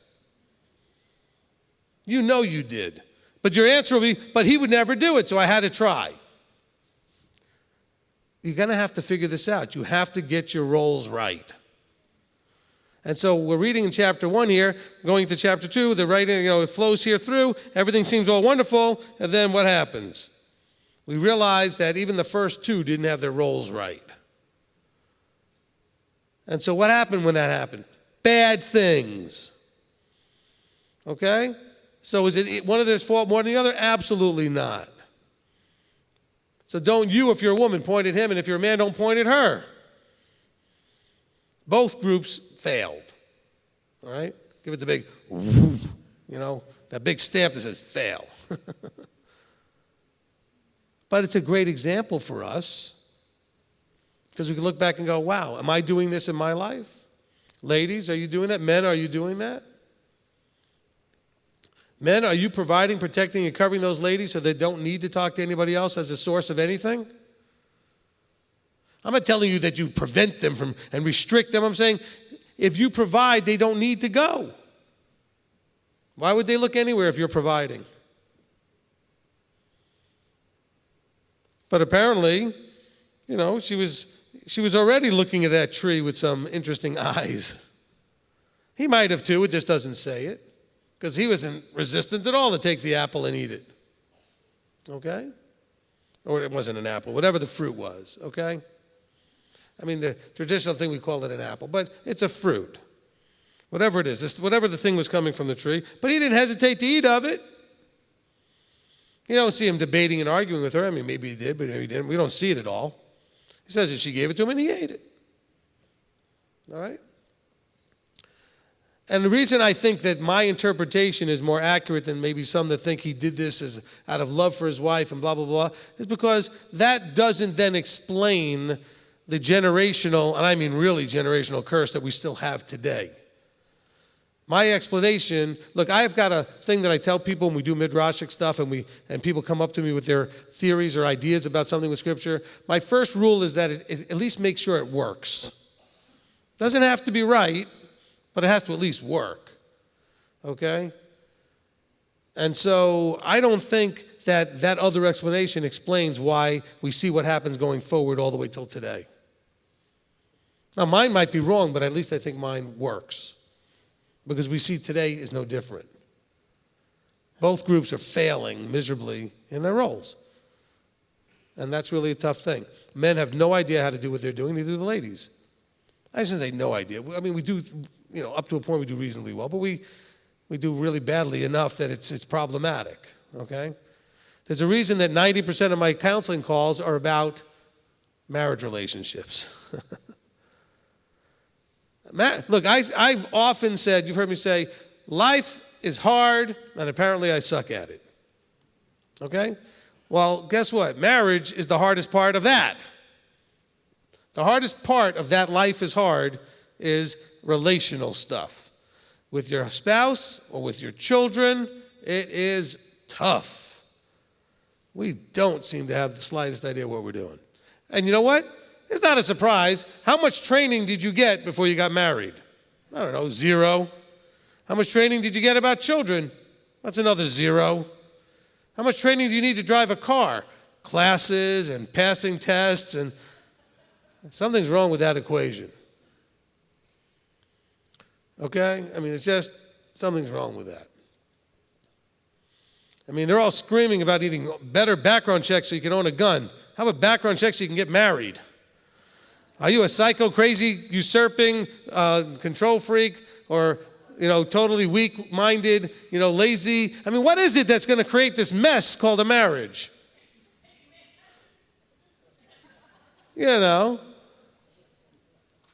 See, I counsel people before they get married, and I make them get to know what they're getting into. Because I tell them I refuse to hear the words, "if I had known," out of any of their mouths.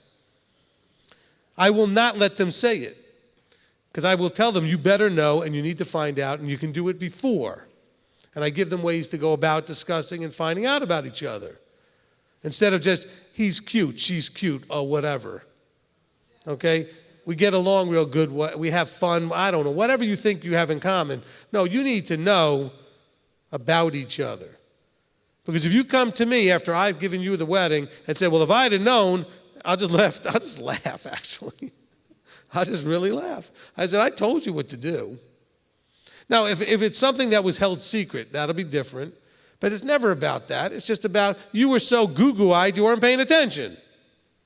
And so we get if I had known. If I had known. That's why I like doing vow renewals. Because then they can't ever say that. You've already been married for 10 plus years. You know what you got. Which is, by the way, that's when all the divorces start to happen, because that's when you figure out you know what you got. Because up to that point, you keep thinking it's going to change, and then it doesn't. So finally, you hit that critical mass of, I guess it's not going to change. Now you get to decide if that's okay. And that's tough.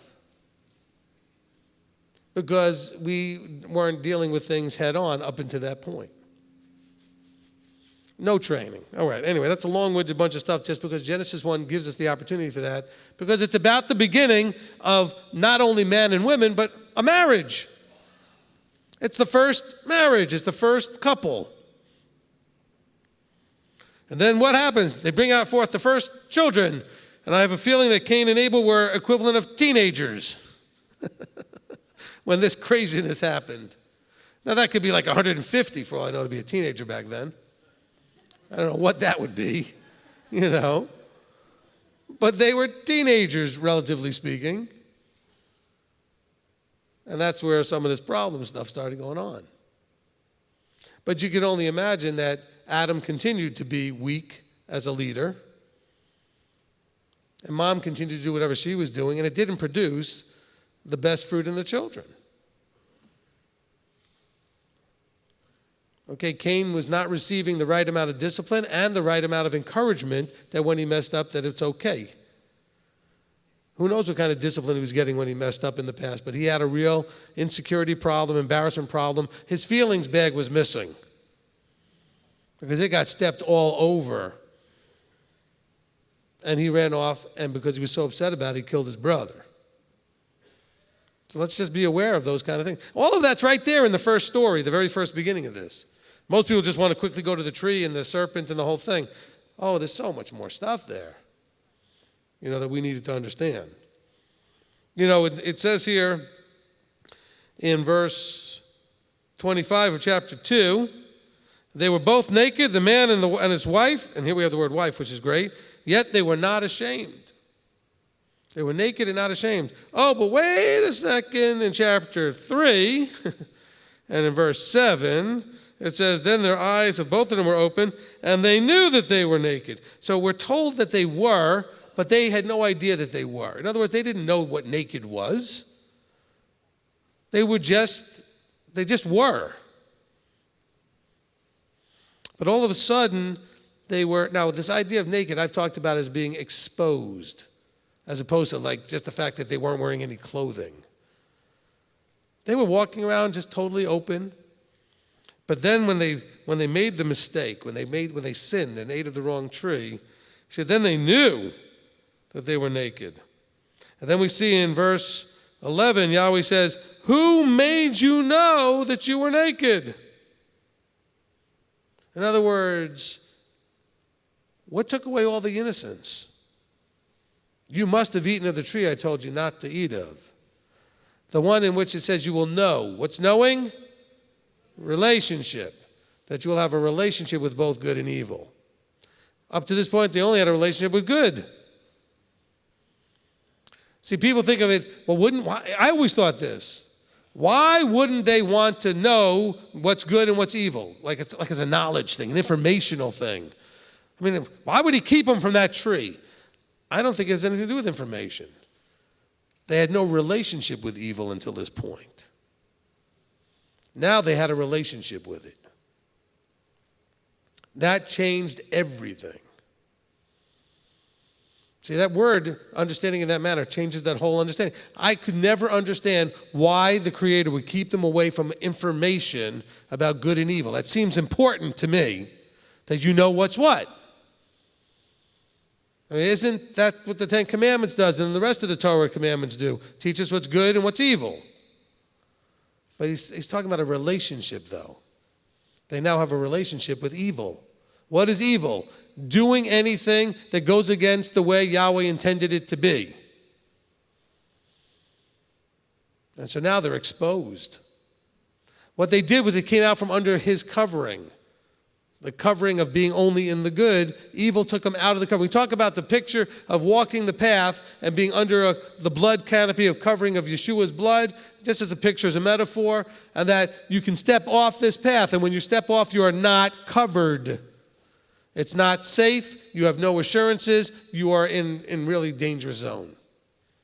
This is what they did. They came out from under the covering.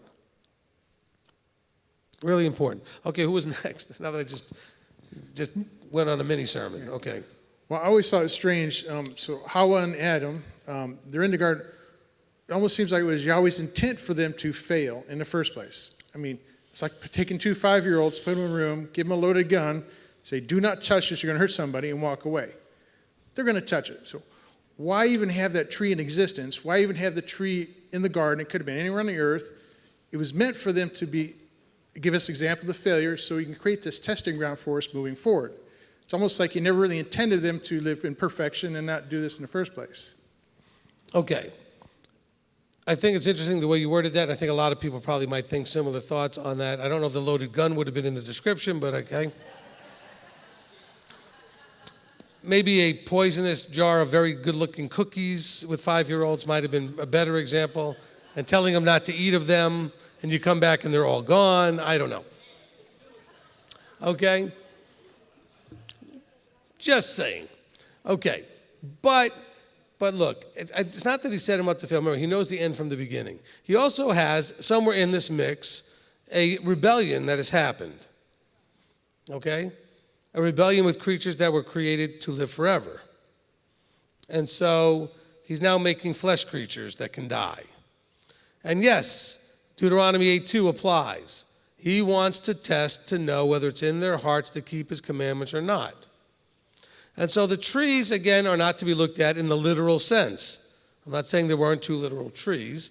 I'm saying that's not the point of the story. The story is still a parable. These things are there for us to understand, as Kurt was mentioning, and that's where I agree, that this was to give us an understanding as part of how he was planning things out going all the way forward. So I don't think they were set up to fail. They were tested, and he already knew they would, but he had to test his creation. And that's the way he would know. He had to put that out there and start giving instructions. Just like you test your children to see at what point can you put the cookies on the cabinet, right there on the counter, the fresh baked cookies, tell them not to eat them, and you come back later and they're still there. That takes a while to get to that point. Because for a while, a good long while, they will all be gone, or some of them anyway. And if you can't figure out how many you made originally, you'll see the crumbs anyway, because it takes a while before they're smart enough to realize they shouldn't leave evidence. That part of the brain doesn't work as fast as the part of, ooh, look, cookie. That part works like instantaneously. And this I still can't figure out. The first time you go to give a kid like asparagus or a broccoli and they're like, contortionists, I was at a few places where they were excited to give their child their first ice cream. The kid almost jumped out of the stroller towards the ice cream. How do they know? I mean, how do they know? I never saw a kid do like the contortion thing to get the first lick of ice cream or the first cookie. I mean, they just like, oh, it's like they know. But go to get them some Brussels sprouts, and it's like, although I can't really blame them on that one. But they don't know. They've never had one before. How do they know? Okay? I mean, the first time they have anything, how would they know? Maybe they watched you do the contortion thing when you tried to eat it. I don't know. They're like, Dad, I was paying attention. I saw the face you made when you ate it. Okay? No, but let's say you really love one of those type of vegetables or food, but you go to, and so the kid knows you love it. You're like, oh, this is great. I love it, and you're going to love it too. And they just, but yet they seem to know the first time you give them something like ice cream or whatever, or candy, they don't ever like hesitate for that. There's something in us, there's something strange about, all these things that we connect through, but he needed to test his creation. The process that you have to go through is universal to the first people. You are not being asked to do anything that every human being that ever existed has been asked to do. They've had instructions, they were asked to follow instructions, and they were tested to see if they would. That is life from the beginning of creation. Amen? Amen. Okay, next question. Okay, in chapter 2, it says, from Pat Novak, referring to the breath in Genesis 2:7, and where does that breath go at death, and is there consciousness after death, as in Job, etc.? Okay, so you guys are trying to sneak out the Millennium and Kingdom Part 4. I see what you're doing. Norma has been sneaking people and paying them to ask questions because she wants that Part 4. Yeah, she's giving me 2 thumbs up like, yeah, I'm doing that. Okay. Look, let's not get all wrapped up. That's going to be way longer conversation. The point is, the breath returns to where it came from, but it's the breath. Okay? It's not a conscious awareness. Scripture says that the dead know nothing. Okay? However, while the body goes into the ground, that which was breathed into you returns to Elohim. Think of it like a virtual sort of idea of like the breath being the hard drive with all of you on it, so that whatever's you can be put back into a body and you'll still be you. Okay? So when you're resurrected, you're going to be resurrected as you. Now the body will have already disintegrated or whatever over the years, and there won't be a body. And some people end up being, burned in a fire or blown up or whatever, or maybe somebody ends up being cremated or something. Whatever it is, there's no body.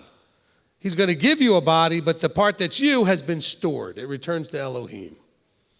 Okay, whatever that is on that level. All right? So that part I would say, at least that part I can answer for this part. The other stuff is going to require teaching to really make cases for it to some degree, but let's just understand, because somebody wants to go to things like the Lazarus and the rich man, all these other things that were parables and not literal to teach us about life and death and that kind of thing. But understand, at some point, I would like to have time, and I will make time to at least address the point that, okay, you don't go anywhere when you die. This part does. The part that is his essence merged with who you are, and it gets stored somewhere in whatever way that happens. Nobody knows. We're all guessing about that stuff. But you are not consciously aware, hovering around, following your children and whatever else you think is going on. Okay? That's not the way it works. The dead know nothing. All right? And he says, well, there's a lot more verses that deal with those kind of things. Next question. All right, from Melissa Presley, Genesis chapter 2, verse 4, Yahweh Elohim is used thereafter creation. Why the name change? Yes, because as I've taught before, and maybe the person who asked the question is not familiar. If you haven't heard the teaching, do you know the Father and the Son? I explain these things fairly well in the teaching. Look, I believe that there are 2 entities. One's known as the Father, one's known as the Son. When they are doing things together, they're referred to as Elohim. Sometimes if it's just the Father, he's referred to as Elohim by the Son, okay? But what we have now is a distinction that one of them, and the reason I know there's 2 is because John 1:1 tells us there's 2, Okay, we're also told, let us make man, so there's an us going on, and it's not the royal we type of thing as people have tried to, word and stuff. And so the one of the two that is the one that's going to interact with man. By the way, when I say interact with, still everything, it says that the Yahweh Elohim made everything, right here in Genesis 2:4, but it also says that in John 1. That everything that came to be, and not a thing came to be that didn't come to be through him. That's way too many ways, I don't know. Okay? So that's consistent with Genesis 2:4.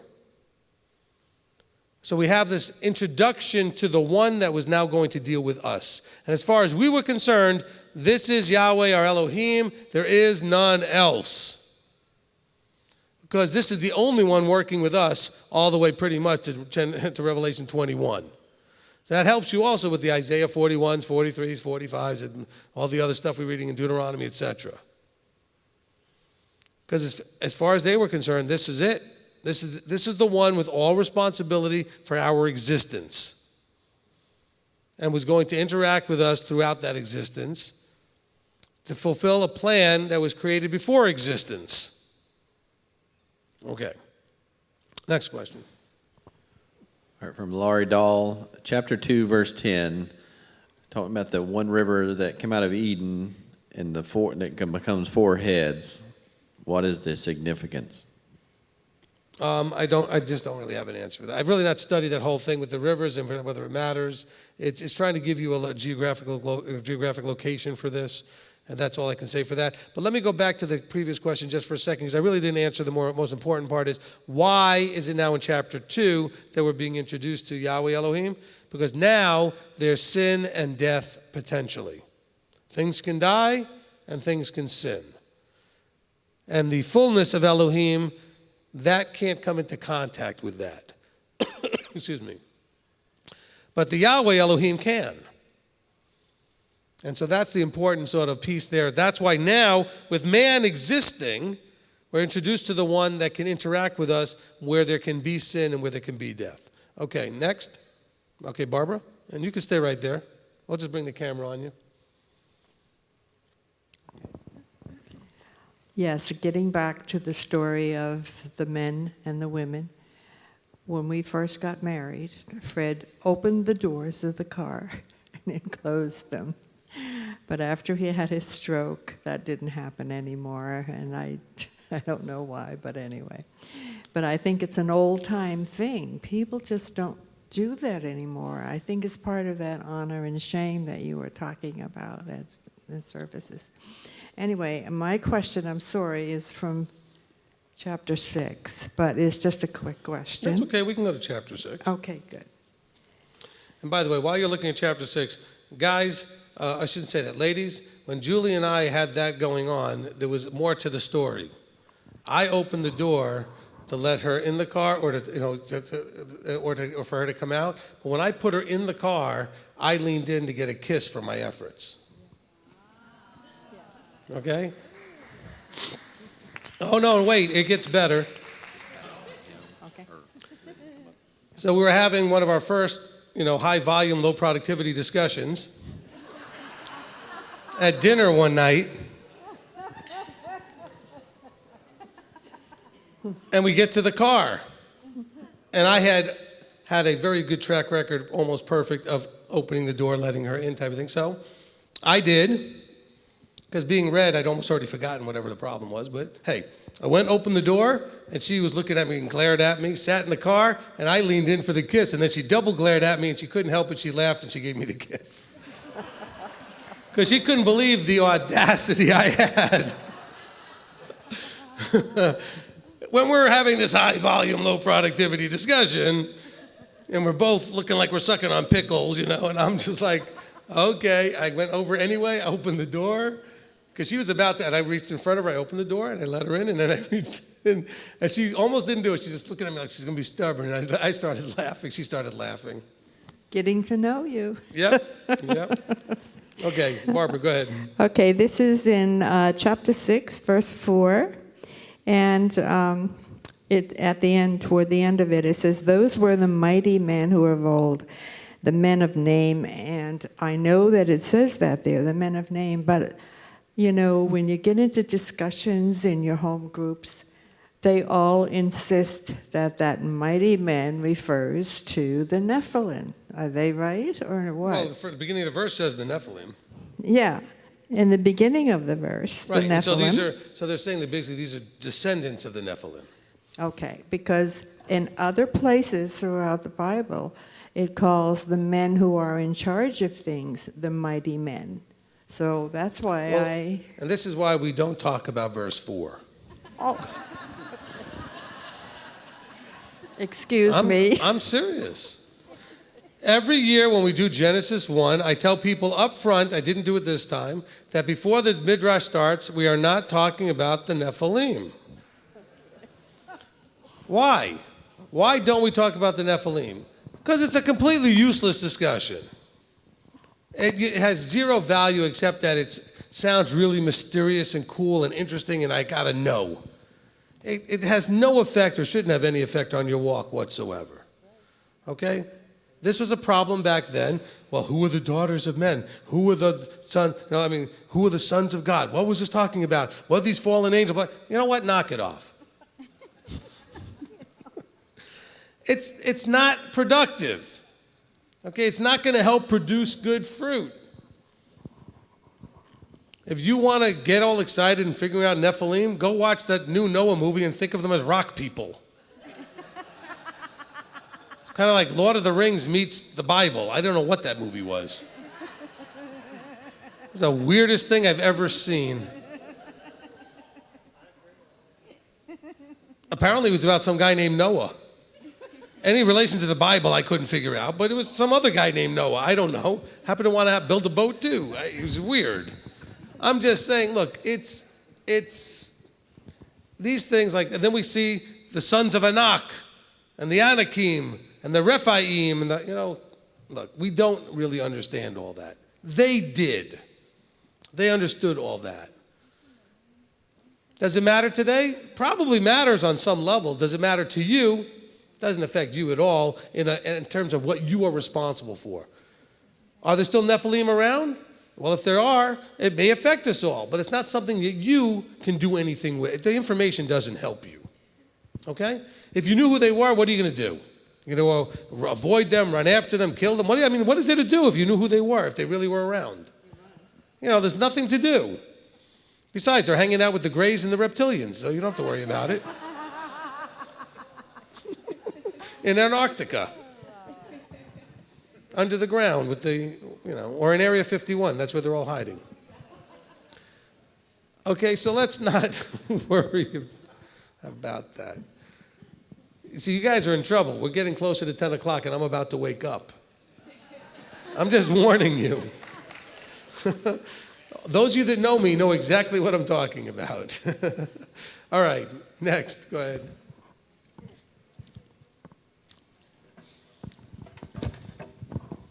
Okay, is this on? Yeah, it's on. Yay. Okay, this has been a section that's kind of like you got to put it right. Confusing to me, but I kind of have an idea of what it means, but not really. So I need your opinion on it. And Genesis chapter 2, starting with Okay, hold on. Your eyes? Hold on, I got to interrupt you for a second. It is 9:30. I am very happy to continue. But those of you who have children, your children should be already out there, and so you should be finding them, picking them up, or whatever you need to do, because they should be back. Are they back yet? They're not back yet. They're not back quite yet. Okay, you'll let me know? Okay, so when they do get back, we'll let you know, but I'm just saying we'll continue in the meantime. You guys want to continue? Yeah. No? Okay, we don't have to. All right, go ahead. Okay, it says, and from the ground, wait a minute. What and Yahweh Elohim said, it is not good for the man to be alone. Okay. And I am going to make a helper for him as his counterpart. And from the ground, Yahweh Elohim formed every beast of the field and every bird of the heavens and brought them to the man to see what he would call them. And whatever the man called each living being, that was its name. So the man gave names to all the livestock and to the birds in the heaven and to every beast in the field. But for the man there was not found a helper for him as his counterpart.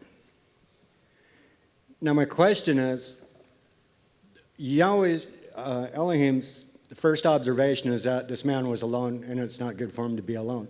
Then he has him name all of these animals that he brought to him, and at the end conclusion, he still doesn't have a mate for him. Okay. And so I'm wondering, what was the purpose of him naming all those animals if the same outcome was that he didn't have a mate? Look, there's no way to know for sure why sometimes he does things in the order he does or what the full process is. Maybe this is just a warning in advance that men should stay away from the sheep. I don't know. Just saying, okay. Look, there's no counterpart for you among the animals, okay? Just figure that out. We have it documented. I told you, it's getting late, and you guys are in trouble. And you're all thinking, this guy will say anything. Yes, I will. Okay. I don't have a good answer for that. I mean, that's, I just don't have a good answer. I have an idea. Okay, you have an idea. Good, somebody should have an idea. But I just want to know what your opinion was of it. I liked mine, actually. And what I'm thinking is that when he made the animals the first time around, I think this is the second group of creation of animals, that the first ones were all male animals. And so this creation here were the female counterpart of the male animals that he was naming, and that he was seeing that all of these animals were getting their mates, and he's still waiting for his. And immediately after that, he was put to sleep, and his mate was given. Interesting. Okay, I'll call that interesting. So I don't know. We'll just call that interesting. How's that? Kind of a visual type thing for him before it happened. I already for gave him. people a bad visual. We don't need another visual. But they're already having trouble not thinking about what I said. Okay. They can't unthink that now. Okay, next question.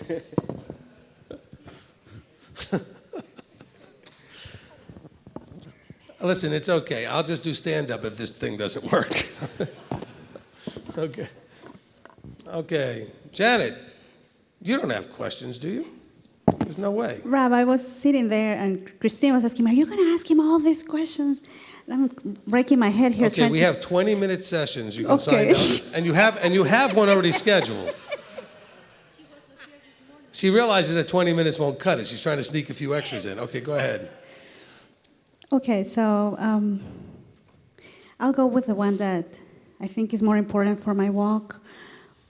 Going back to the roles of men and women, and even tying it up with your teaching on how Elohim created us according to His image, and we have a little bit of Him in us. That part that is beautiful and creative, and all beautiful things that you said. I wonder if when He created man and then He created a woman, if He also gave us, or they also gave us that little part that inside that we know what our role is.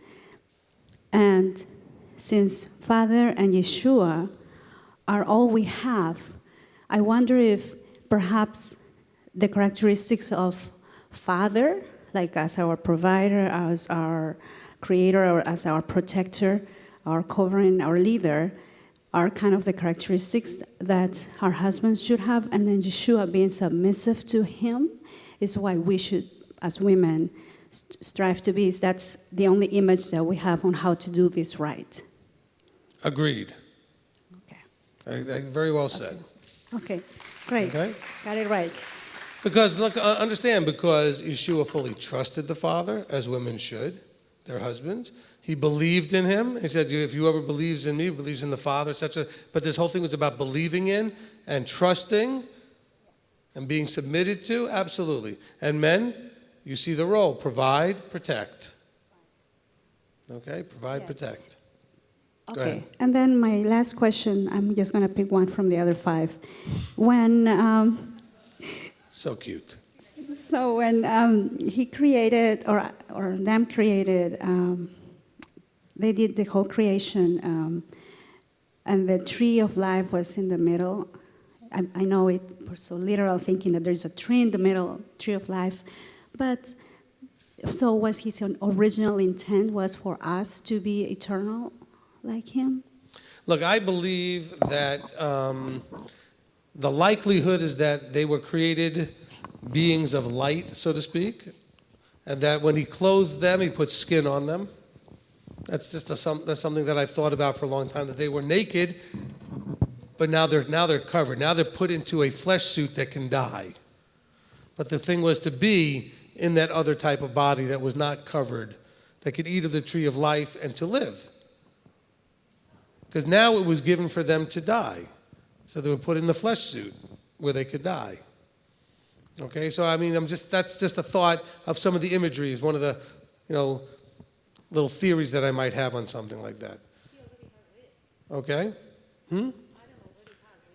He already had ribs, but is rib a literal thing, or again, are we talking that there was something that is a part of his structure, part of him that was taken to make, and that we would now know as the ribs because we now have those physical bodies like that. We're not told that our incorruptible body of light would be so much different. It just would not be of the flesh. We would still have maybe hands and feet and all these other things. We see images of the Creator having all of these things. Okay? So we're made like unto him. So the ribs is just going to be another one of those things that we're kind of getting a sense of. Okay, Christine? I'm a little nervous to ask a question so close to 10. And well, you should be. So up to the end of chapter 3, Adam's wife is referred to as woman or wife. Her name is finally... End of chapter 2. Last verse of chapter 2. So in verse 20 of chapter 3, we finally get her name. Mm-hmm. Right, like sandwiched in between cursings. Mm-hmm. What's the significance of that? Why are we finally given her name at that point? Is there a significance of why it's positioned there?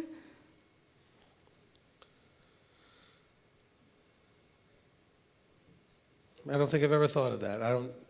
I'm sure that there's a reason for it. I'm sure that at this point it probably doesn't make a whole lot of difference in our walk, but I mean, I never even thought to consider that was significant in any way. Sometimes the things that we're being told are not necessarily in exactly the same order they happen. You have things that happen, then it goes back, and they continue to happen, then it goes back. And so at some point he wants to tell us something about something that's already happened. Look, you have the creation story mentioned actually twice, to a certain degree. So he goes back and tells you more details about certain things. Because after all, we get to day 7, and then we go back and we get to hear about how he formed the man. Well, we already got to day 7, okay? And now we're going backwards a little bit and getting more details. So things are not always linear, okay? I'm not saying this isn't linear. I'm saying, but we just don't always know what he's trying to say there. But what's important is he gave her a name, and the name was significant, and he named her because she was the mother of all living. What does her name mean in Hebrew? Well, that's basically what it means. I mean, Chava is saying because she's... Just Eve? Well, Eve is the way we pronounce it in English, but it would be Chava. Okay. Okay? Just curious. Thank you. You're welcome.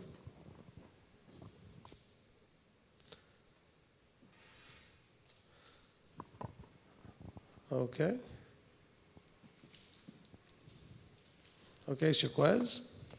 Hi, Rabbi. Hi. Okay, so my question is from 4:7, where it says, "Is it not if you do good, you are to be accepted?" And that makes me think of Acts 10, chapter 35. But in every nation... Acts 10, verse 35. Yes. Okay. But in every nation, he who fears him and works righteousness is accepted by him. So I'm wondering, has it always been that those who do good and work righteousness are accepted? And man has just kind of made their choices that have brought the curses and set us up to where we are now? Okay, let's Yes, but no. Okay, let's understand. Yes is the answer, but not everybody, only those that should know better. Okay, they still have to have the calling part, the opening eyes, the opening ears. So yes, it's true. So in every generation, there were those who had eyes open, who received, believed, and acted correctly, who were acceptable. That's sort of the wheat and the tares thing. There's a whole group of people that are all knowing, not all knowing like they know, but they all know him and everything else, but some will choose to do things that are acceptable and some won't. But it's not talking about everybody that exists. Okay? Thank you. You're welcome. Very good catch and very good reference to Acts. I like that. Okay, Wayne?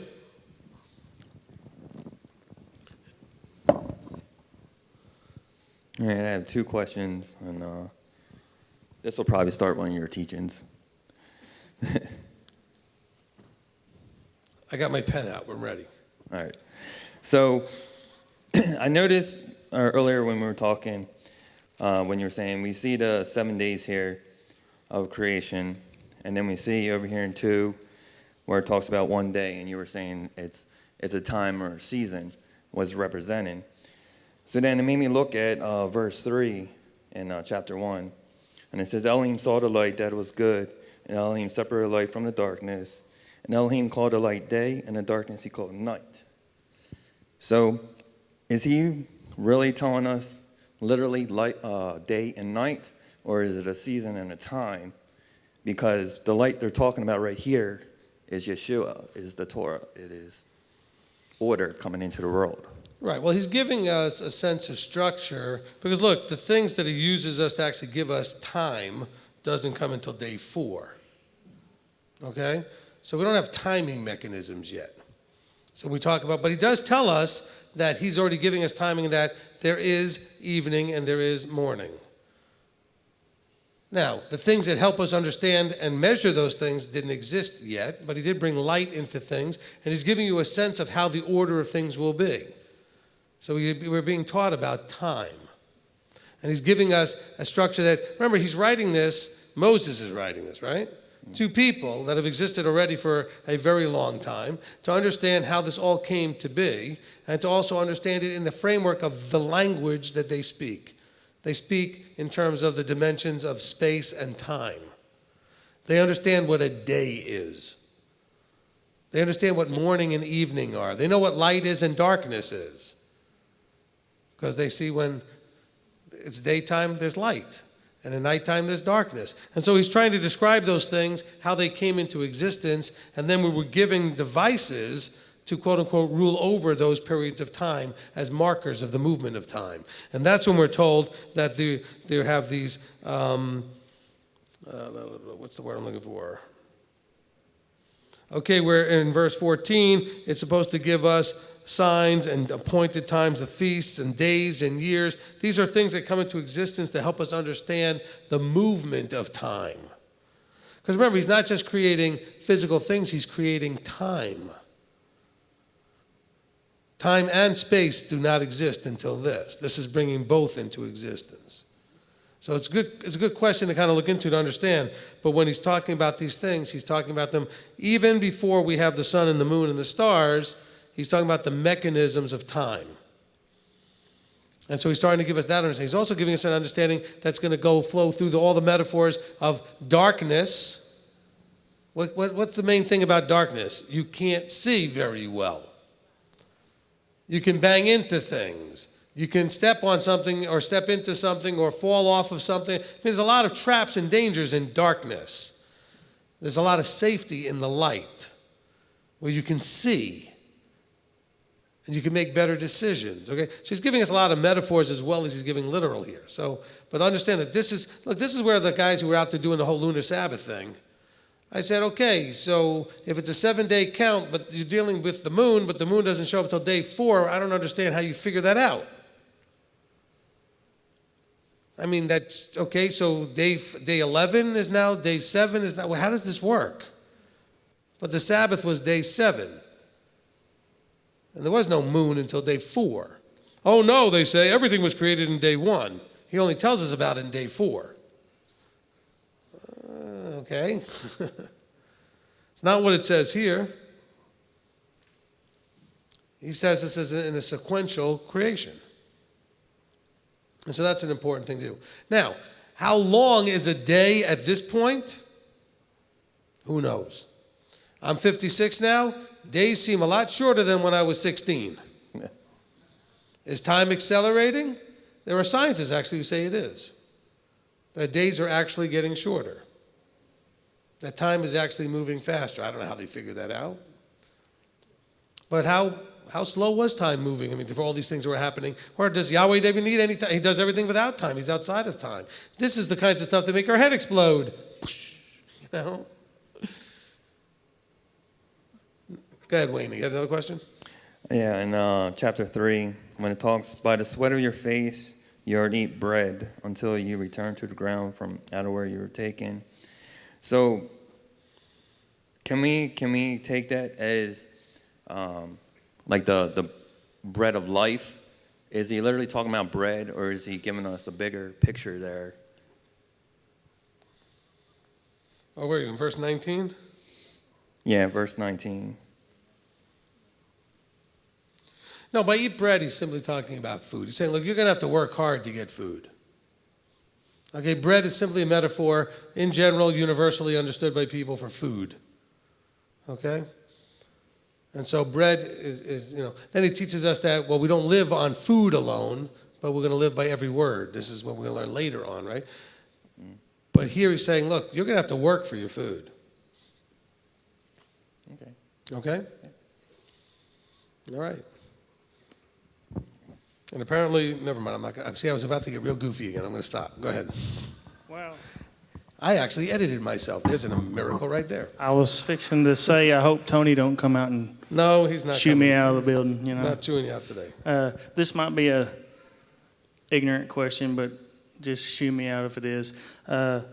Genesis chapter 3, verse 21, it says, and Yahweh Elohim made coats of skin for the man and his wife and dressed them. Is that referring to a offering? Well, again, coats of skin could be an offering, or it could have literally put skin on them. So that's why I said that there's, who knows? It could be the very first sin offering was made, and he took the skins and covered them in the skins of the animals.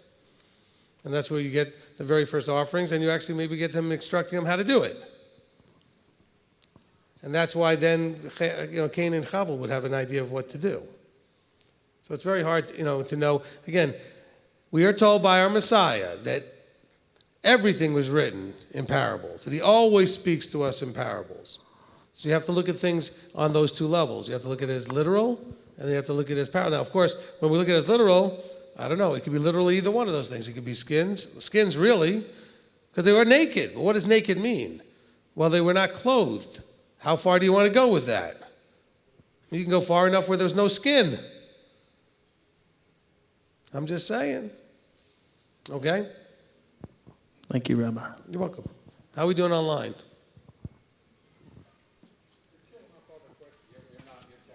Oh, good. You guys are doing a good job. Keep asking questions. We'll keep checking them off. We're getting double duty out of this. Hi. I just had a thought about chapter 2, verse 4 again. These are the generations of heavens and of the earth when they were created in the day they were made. So with generations, is that referring to ahead where they're going to talk about all these generations in chapter 5? Well, in my translation, it says birth, so it's talking about the generating of. Generating of Right, the so this, parts of the earth? Right, so he says these are, you're reading about how all of these things were generated, how they came to be. The parts of the earth and all these things. Right. Okay. So he started off with the heavens and the earth, and he separated the waters above from the waters below, and he created the land and the dry land, and those are so he's saying these are how these things came to be. This is the story about how all these things that exist came to be. Okay, it's not referring, okay. No. Okay, and then my other thought was in chapter 6 with 120 years in verse 3. Mm-hmm. Could this possibly refer to 120 years before the flood, the last 120 years before the flood? Possibly. There's a good Because long time between when that was said and the flood. Noah was 500 years in. Right. I'm just verse saying 30. there's no And telling. then there was 600. He was 600 years old when the Well, it flood could be that, happened. well, look, and we're also told that Methuselah's name, which is basically that, he actually dies in the flood. Even though he was the oldest guy, he could have kept going. He dies in the flood, okay? Or right that year anyway. All right, so who knows how that plays out. I guess it could be that we could figure out that there's maybe 120 years in there, and he says, my spirit shall not strive with man forever. He is flesh, and his days shall be 120 years. I was thinking maybe because he was the father was so grieved over all the corruption and all the evil on the earth that it was going to be just 120 more years. That's it. But also, he didn't do anything to change their lifespan until the flood. The flood is what changed the lifespan. Okay? It's when the heavens above and the waters above and the waters below exploded that we were now exposed very differently to radiations and other things that would limit our lifespan. Okay? That's why I was wondering if it was possibly the last, just because he knew that was all the time that was going to be left before that. I don't know. Well, it could be. There's a thought. And look, Okay. and in those days, let's see, there was a lot more carbon dioxide in the air. Oh, no, wait a minute, that's evil climate warming stuff. Okay, so people lived longer, things grew better, but yet we're all afraid of all that stuff. Anyway, you do understand, and this is not to create a whole problem, but our CO2 levels before we started having them go up were almost to the point where things were dying. Like plants cannot live unless you have at least 250, 280 parts per million, or whatever it is, the thing. And that's about as low as it was starting to get. And so actually, the world is actually doing better in terms of vegetation now. But the scientists won't tell you that. Well, actually, that's not true. A lot of them are, but they're not getting microphones. Okay, Anders. What? The children are here? Okay, so if you have children that were at the gym, they're now here. You need to pick them up. Are they outside on this side? Okay, they're right out here in the parking lot. The shuttles and the vehicles that were driving them up from the gym down to here, or down from the gym to here, are arriving. Okay, Anders, go ahead. Thank you, Rabbi. With the tree of life and the tree of the knowledge of good and evil, it brings me to think about in Deuteronomy how Moses is giving us choose death or choose life. Please choose life. That's the image I'm getting. That would be a good image to get. And in chapter 3 and verse 22, and Yahweh Elohim said, see, the man has become like one of us to know good and evil. And now, lest he put out his hand and take also of the tree of life and eat and live forever. It brings me to think about how you're explaining if in Christianity now, if everyone would just be delivered the way we are without changing, that he doesn't want it here. He cannot let him stay there. He needs to put him out. And the next verse says, so Yahweh Elohim sent him out of the Garden of Eden to till the ground from which he was taken. And it makes me to think about tilling the ground of our hearts, that we need to go out there and work with that.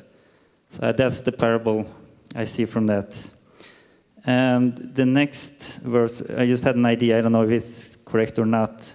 And he drove the man out, and he placed cherubim at the east of the Garden of Eden, and a flaming sword which turned every way to guard the way to the tree of life. I've always read that they guarded the tree of life, but it's actually guarding the way. And there are places saying that no one steps by accident into the way. So could there be some parable that they are protecting the way, the path, the Torah, all of that? I mean, there are. Look, again, all of these things have possibilities. Let's remember that this is not the sort of westernized linear thinking thing going on here.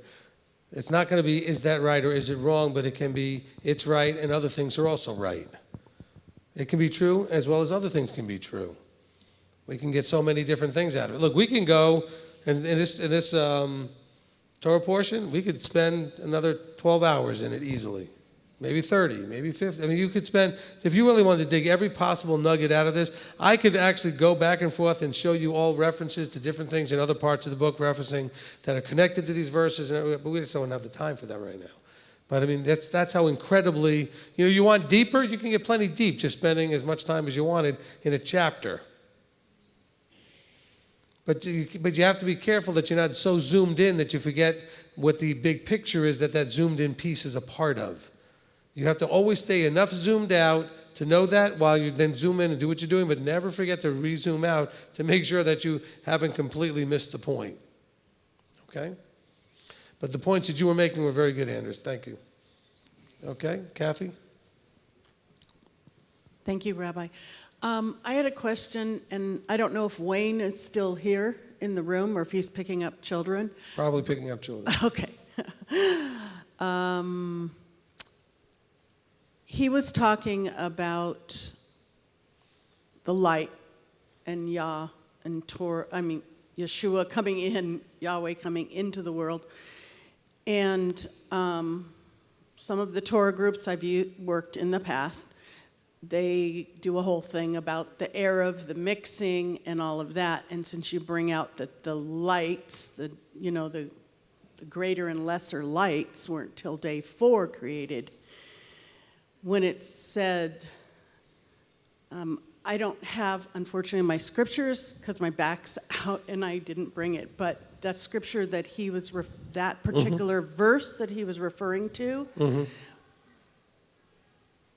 the light coming in, and then it says the light, and can you read it for me, Rabbi? It was in the beginning, I'm so sorry, but I didn't. Okay, so when he talks about, and Elohim said, let light come to be, and light came to be, and Elohim saw the light that it was good, and Elohim separated the light from the darkness. And Elohim called the light day, and the darkness he called night, and there came to be evening, and there came to be morning the first day. Okay. So there's so many things that I've heard in the past about the twisting of, do you start the Shabbat in the morning and the evening? And it seemed to be of great confusion. And I know that Brother Judah's been doing it from evening to morning forever. Or evening to evening. Yeah, or evening to evening, but yeah. And then these people were talking, which they're not Torah people, about the mixing, the Erev at dawn, and then twilight. And so it's just always been a problem for me. So I don't know if you can do anything to cement that more, because sometimes when I would read it, it seemed real clear, evening, morning, and then other times when I was counting the days, each day of creation, it seemed like the first day, I don't know, it seemed like there was a juxtaposition of those, so All right. Thank you. You're welcome. Next question. No, I'm kidding. That's okay. All right. This is actually a big problem. I shouldn't say it that way. It's currently becoming again a problem. These things cycle, okay? If you've only been doing this for a couple of years, you don't know the cycle, okay? Maybe it should be called the psycho, but it's the cycle, okay? Because no, it's a psychological thing. It's a Gnosticism. It's I think I know better than the Jews, or I know better than all the Christians. I know better than everybody, and I figured out some secret knowledge, that Gnostic sort of thing. And so I'm going to unravel everything to the level of absurdity. Look, we have some very important reference points that make this, in my opinion, fairly simple. So like, for example, when there was a time when this whole lunar Sabbath thing was huge. Now it's the Enochian calendar has really gotten huge. And now people are shifting to this, no, it's from sunrise to sunrise.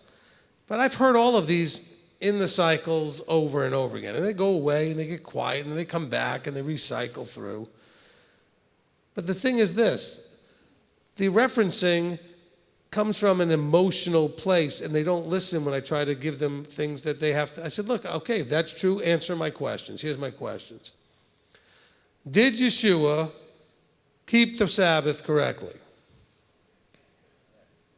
Yes, right? Okay.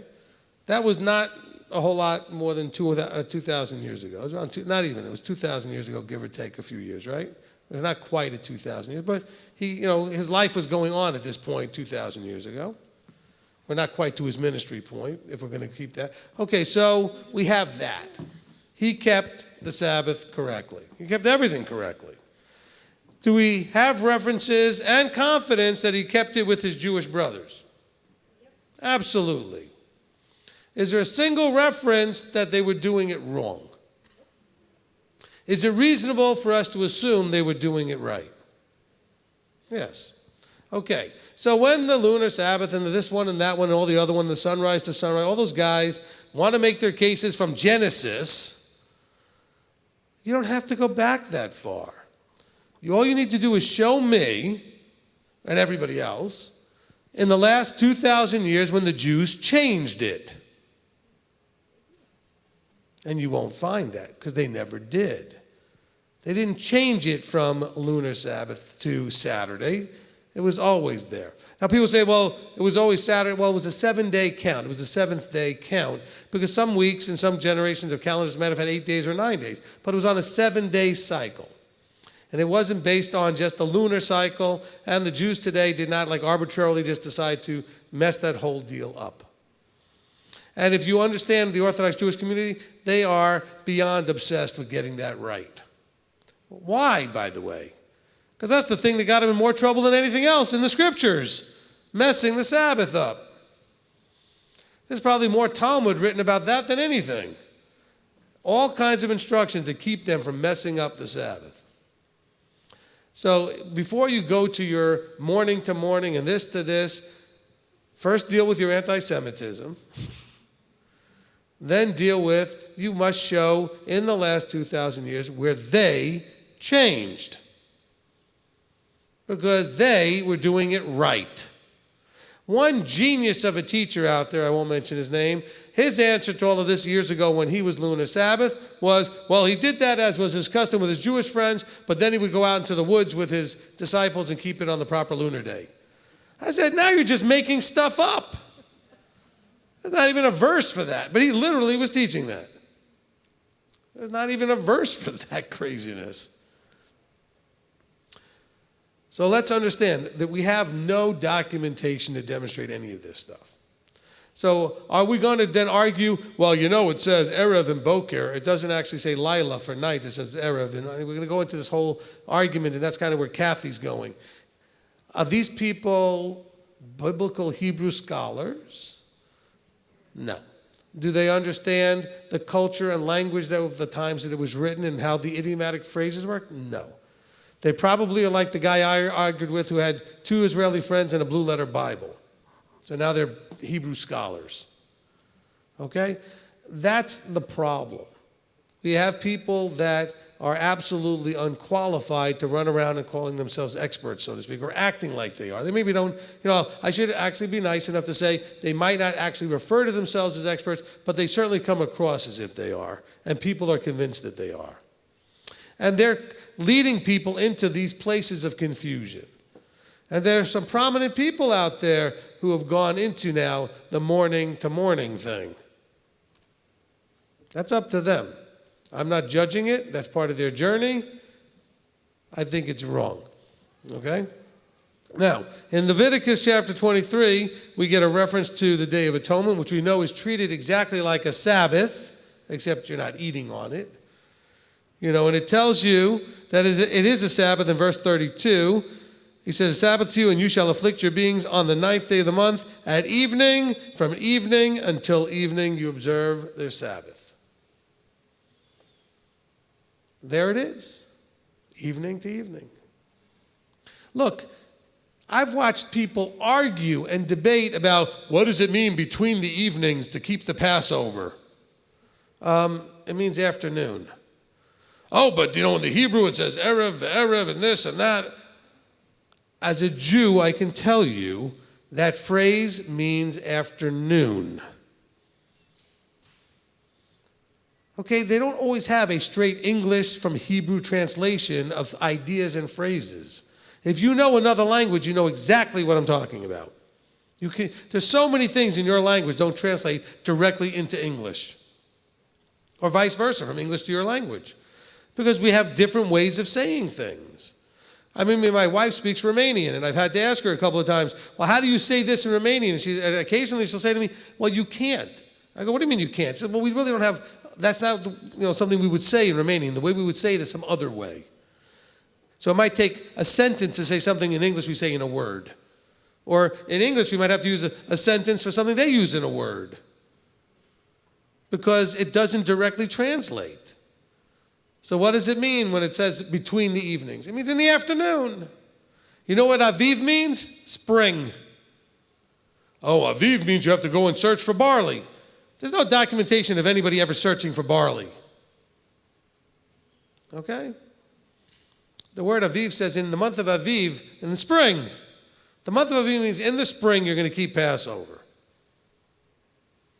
See, but you think, oh, I've got an interlinear Bible. I'm going to be smarter than all those Jews who've been doing this for almost 6,000 years. Because I'm so smart. Okay. I don't think that's ill-advised. I think they might know the language better than you.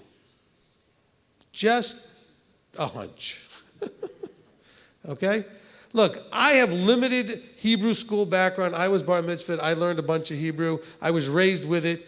I probably know more than you. And I, believe me, do not know remotely what the Orthodox who've been studying, or the very active yeshiva Jew who's been studying the language would know. Okay? But you, I've got a blue letter Bible. I got interlinear access. I can look stuff up. I'm a Bible scholar, Hebrew scholar now. Shameful, really. Okay? Well, but the Jews are all wrong on that. I'm sorry, but you know what? We're not talking about wrong on Torah observance here. We're talking about wrong on knowing their own language and culture and idiomatic phrases. If you're Spanish, let's say you're Mexican, or let's say you're French and you're from France, or let's say you're wherever, whatever. My wife is Romanian. I think it would be a lot of nerve for me to tell a person who comes from a certain country and they have the culture, the language, everything else, that I know their language better than they do. Don't you think that's a little prideful and arrogant? But I get this all the time from people. I had a guy on Facebook, because I actually made a mistake about 5-6 years ago. I saw somebody ask a question. I normally don't get on Facebook. I normally don't answer questions. I jumped on there to answer. It wasn't in our group. It was on some other place. I just answered the question simply, and some troll, you know the trolls, they hang out waiting just for anybody to say something so they can attack you. So a troll gets on there, and he basically tried to read me the riot act of how I didn't know anything about Hebrew. I said, okay, before I straighten you out, can you please give your qualifications and credentials of the Hebrew language? And he said, I've got 2 Israeli friends and I have a blue letter Bible. I said, I've got dozens of Israeli friends and it hasn't improved my Hebrew any. I also have a lot of Romanian friends. My Romanian's not any better. I've got a bunch of French friends. I got a bunch of people. I know almost nothing of certain languages. I've got lots of friends, though. I got friends from Hong Kong. I don't speak any Chinese. Having friends doesn't help you speak a language. Knowing some people who speak, that's like the craziest thing. And then I answered, I rest my case. And that was the end of it. I said, if you want to listen to this guy, you should then go ahead. I said, I don't think I have to say any more.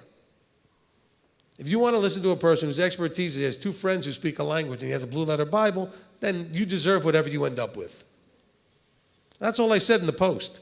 And then, of course, he trolled me a ton after that, and I just left the post. I didn't care. I'm not blue. If I was blue, I would have been like riled up and been there for months. I threw my bomb, had my fun, and left. Red, yellow. I said, good, you guys play with this and have fun. I'll be enjoying occupying space in his head for about a month. But I've already let it. I just use it now for fun. It's a fun story. But it lets you know kind of the ridiculous state that we're in. Okay? So I would say evening to evening, as we've been doing. Sundown to sundown. Okay? Not sun up to sun up. Think about how we come into this world. We're in darkness and we come into light. We are birthed out of darkness into light. Light doesn't come first. We come out of darkness into light. then the cycle starts again when it gets dark again. It makes sense. Okay, who's next? And of course, all those people online are going to be, who think the other way, are going to be like, oh, this guy, blah, blah, blah. Do what you want. I can't even tell you. I really don't care. I mean, I want to get the information out, but I have nothing to do with what your walk is. You got to walk it out. If I really cared that much, it would cripple me. To work with so many people and to care that much, there's no way I could function. That doesn't mean I don't care about you, don't get me wrong. I can't care about every decision you make, except to tell you I think it's good or bad, or it's foolish or wise or whatever, and then you have to do what you have to do. Moses did the same thing. He gave him everything, and then he said, look, I lay before you life and death, choose life. He says, and that's it, I don't have anything else to say. He said, just choose life. The rest is on you, your choice. Okay? You can listen to these brand new 3, 4, 5-year-old geniuses, or you could really listen to somebody that might know what they're talking about. And they're all going to be out there going, all mad at me now, and that's fine. Nothing new, people are mad at me. But I do operate out of fear, as Manny knows, right? So, somebody said that about me the other day. I was like, you kidding me? All right. And hopefully you guys appreciate the reason that I'm able to do what I do is because I'm not afraid. I just do what I have to do. Whatever happens is going to happen. How can I do what I have to do if I'm going to be afraid of it? Some of the teachings, you know which teachings I'm talking about. You'd never have heard those teachings if I had any fear. Okay? Beware false prophets, top of the list. Okay?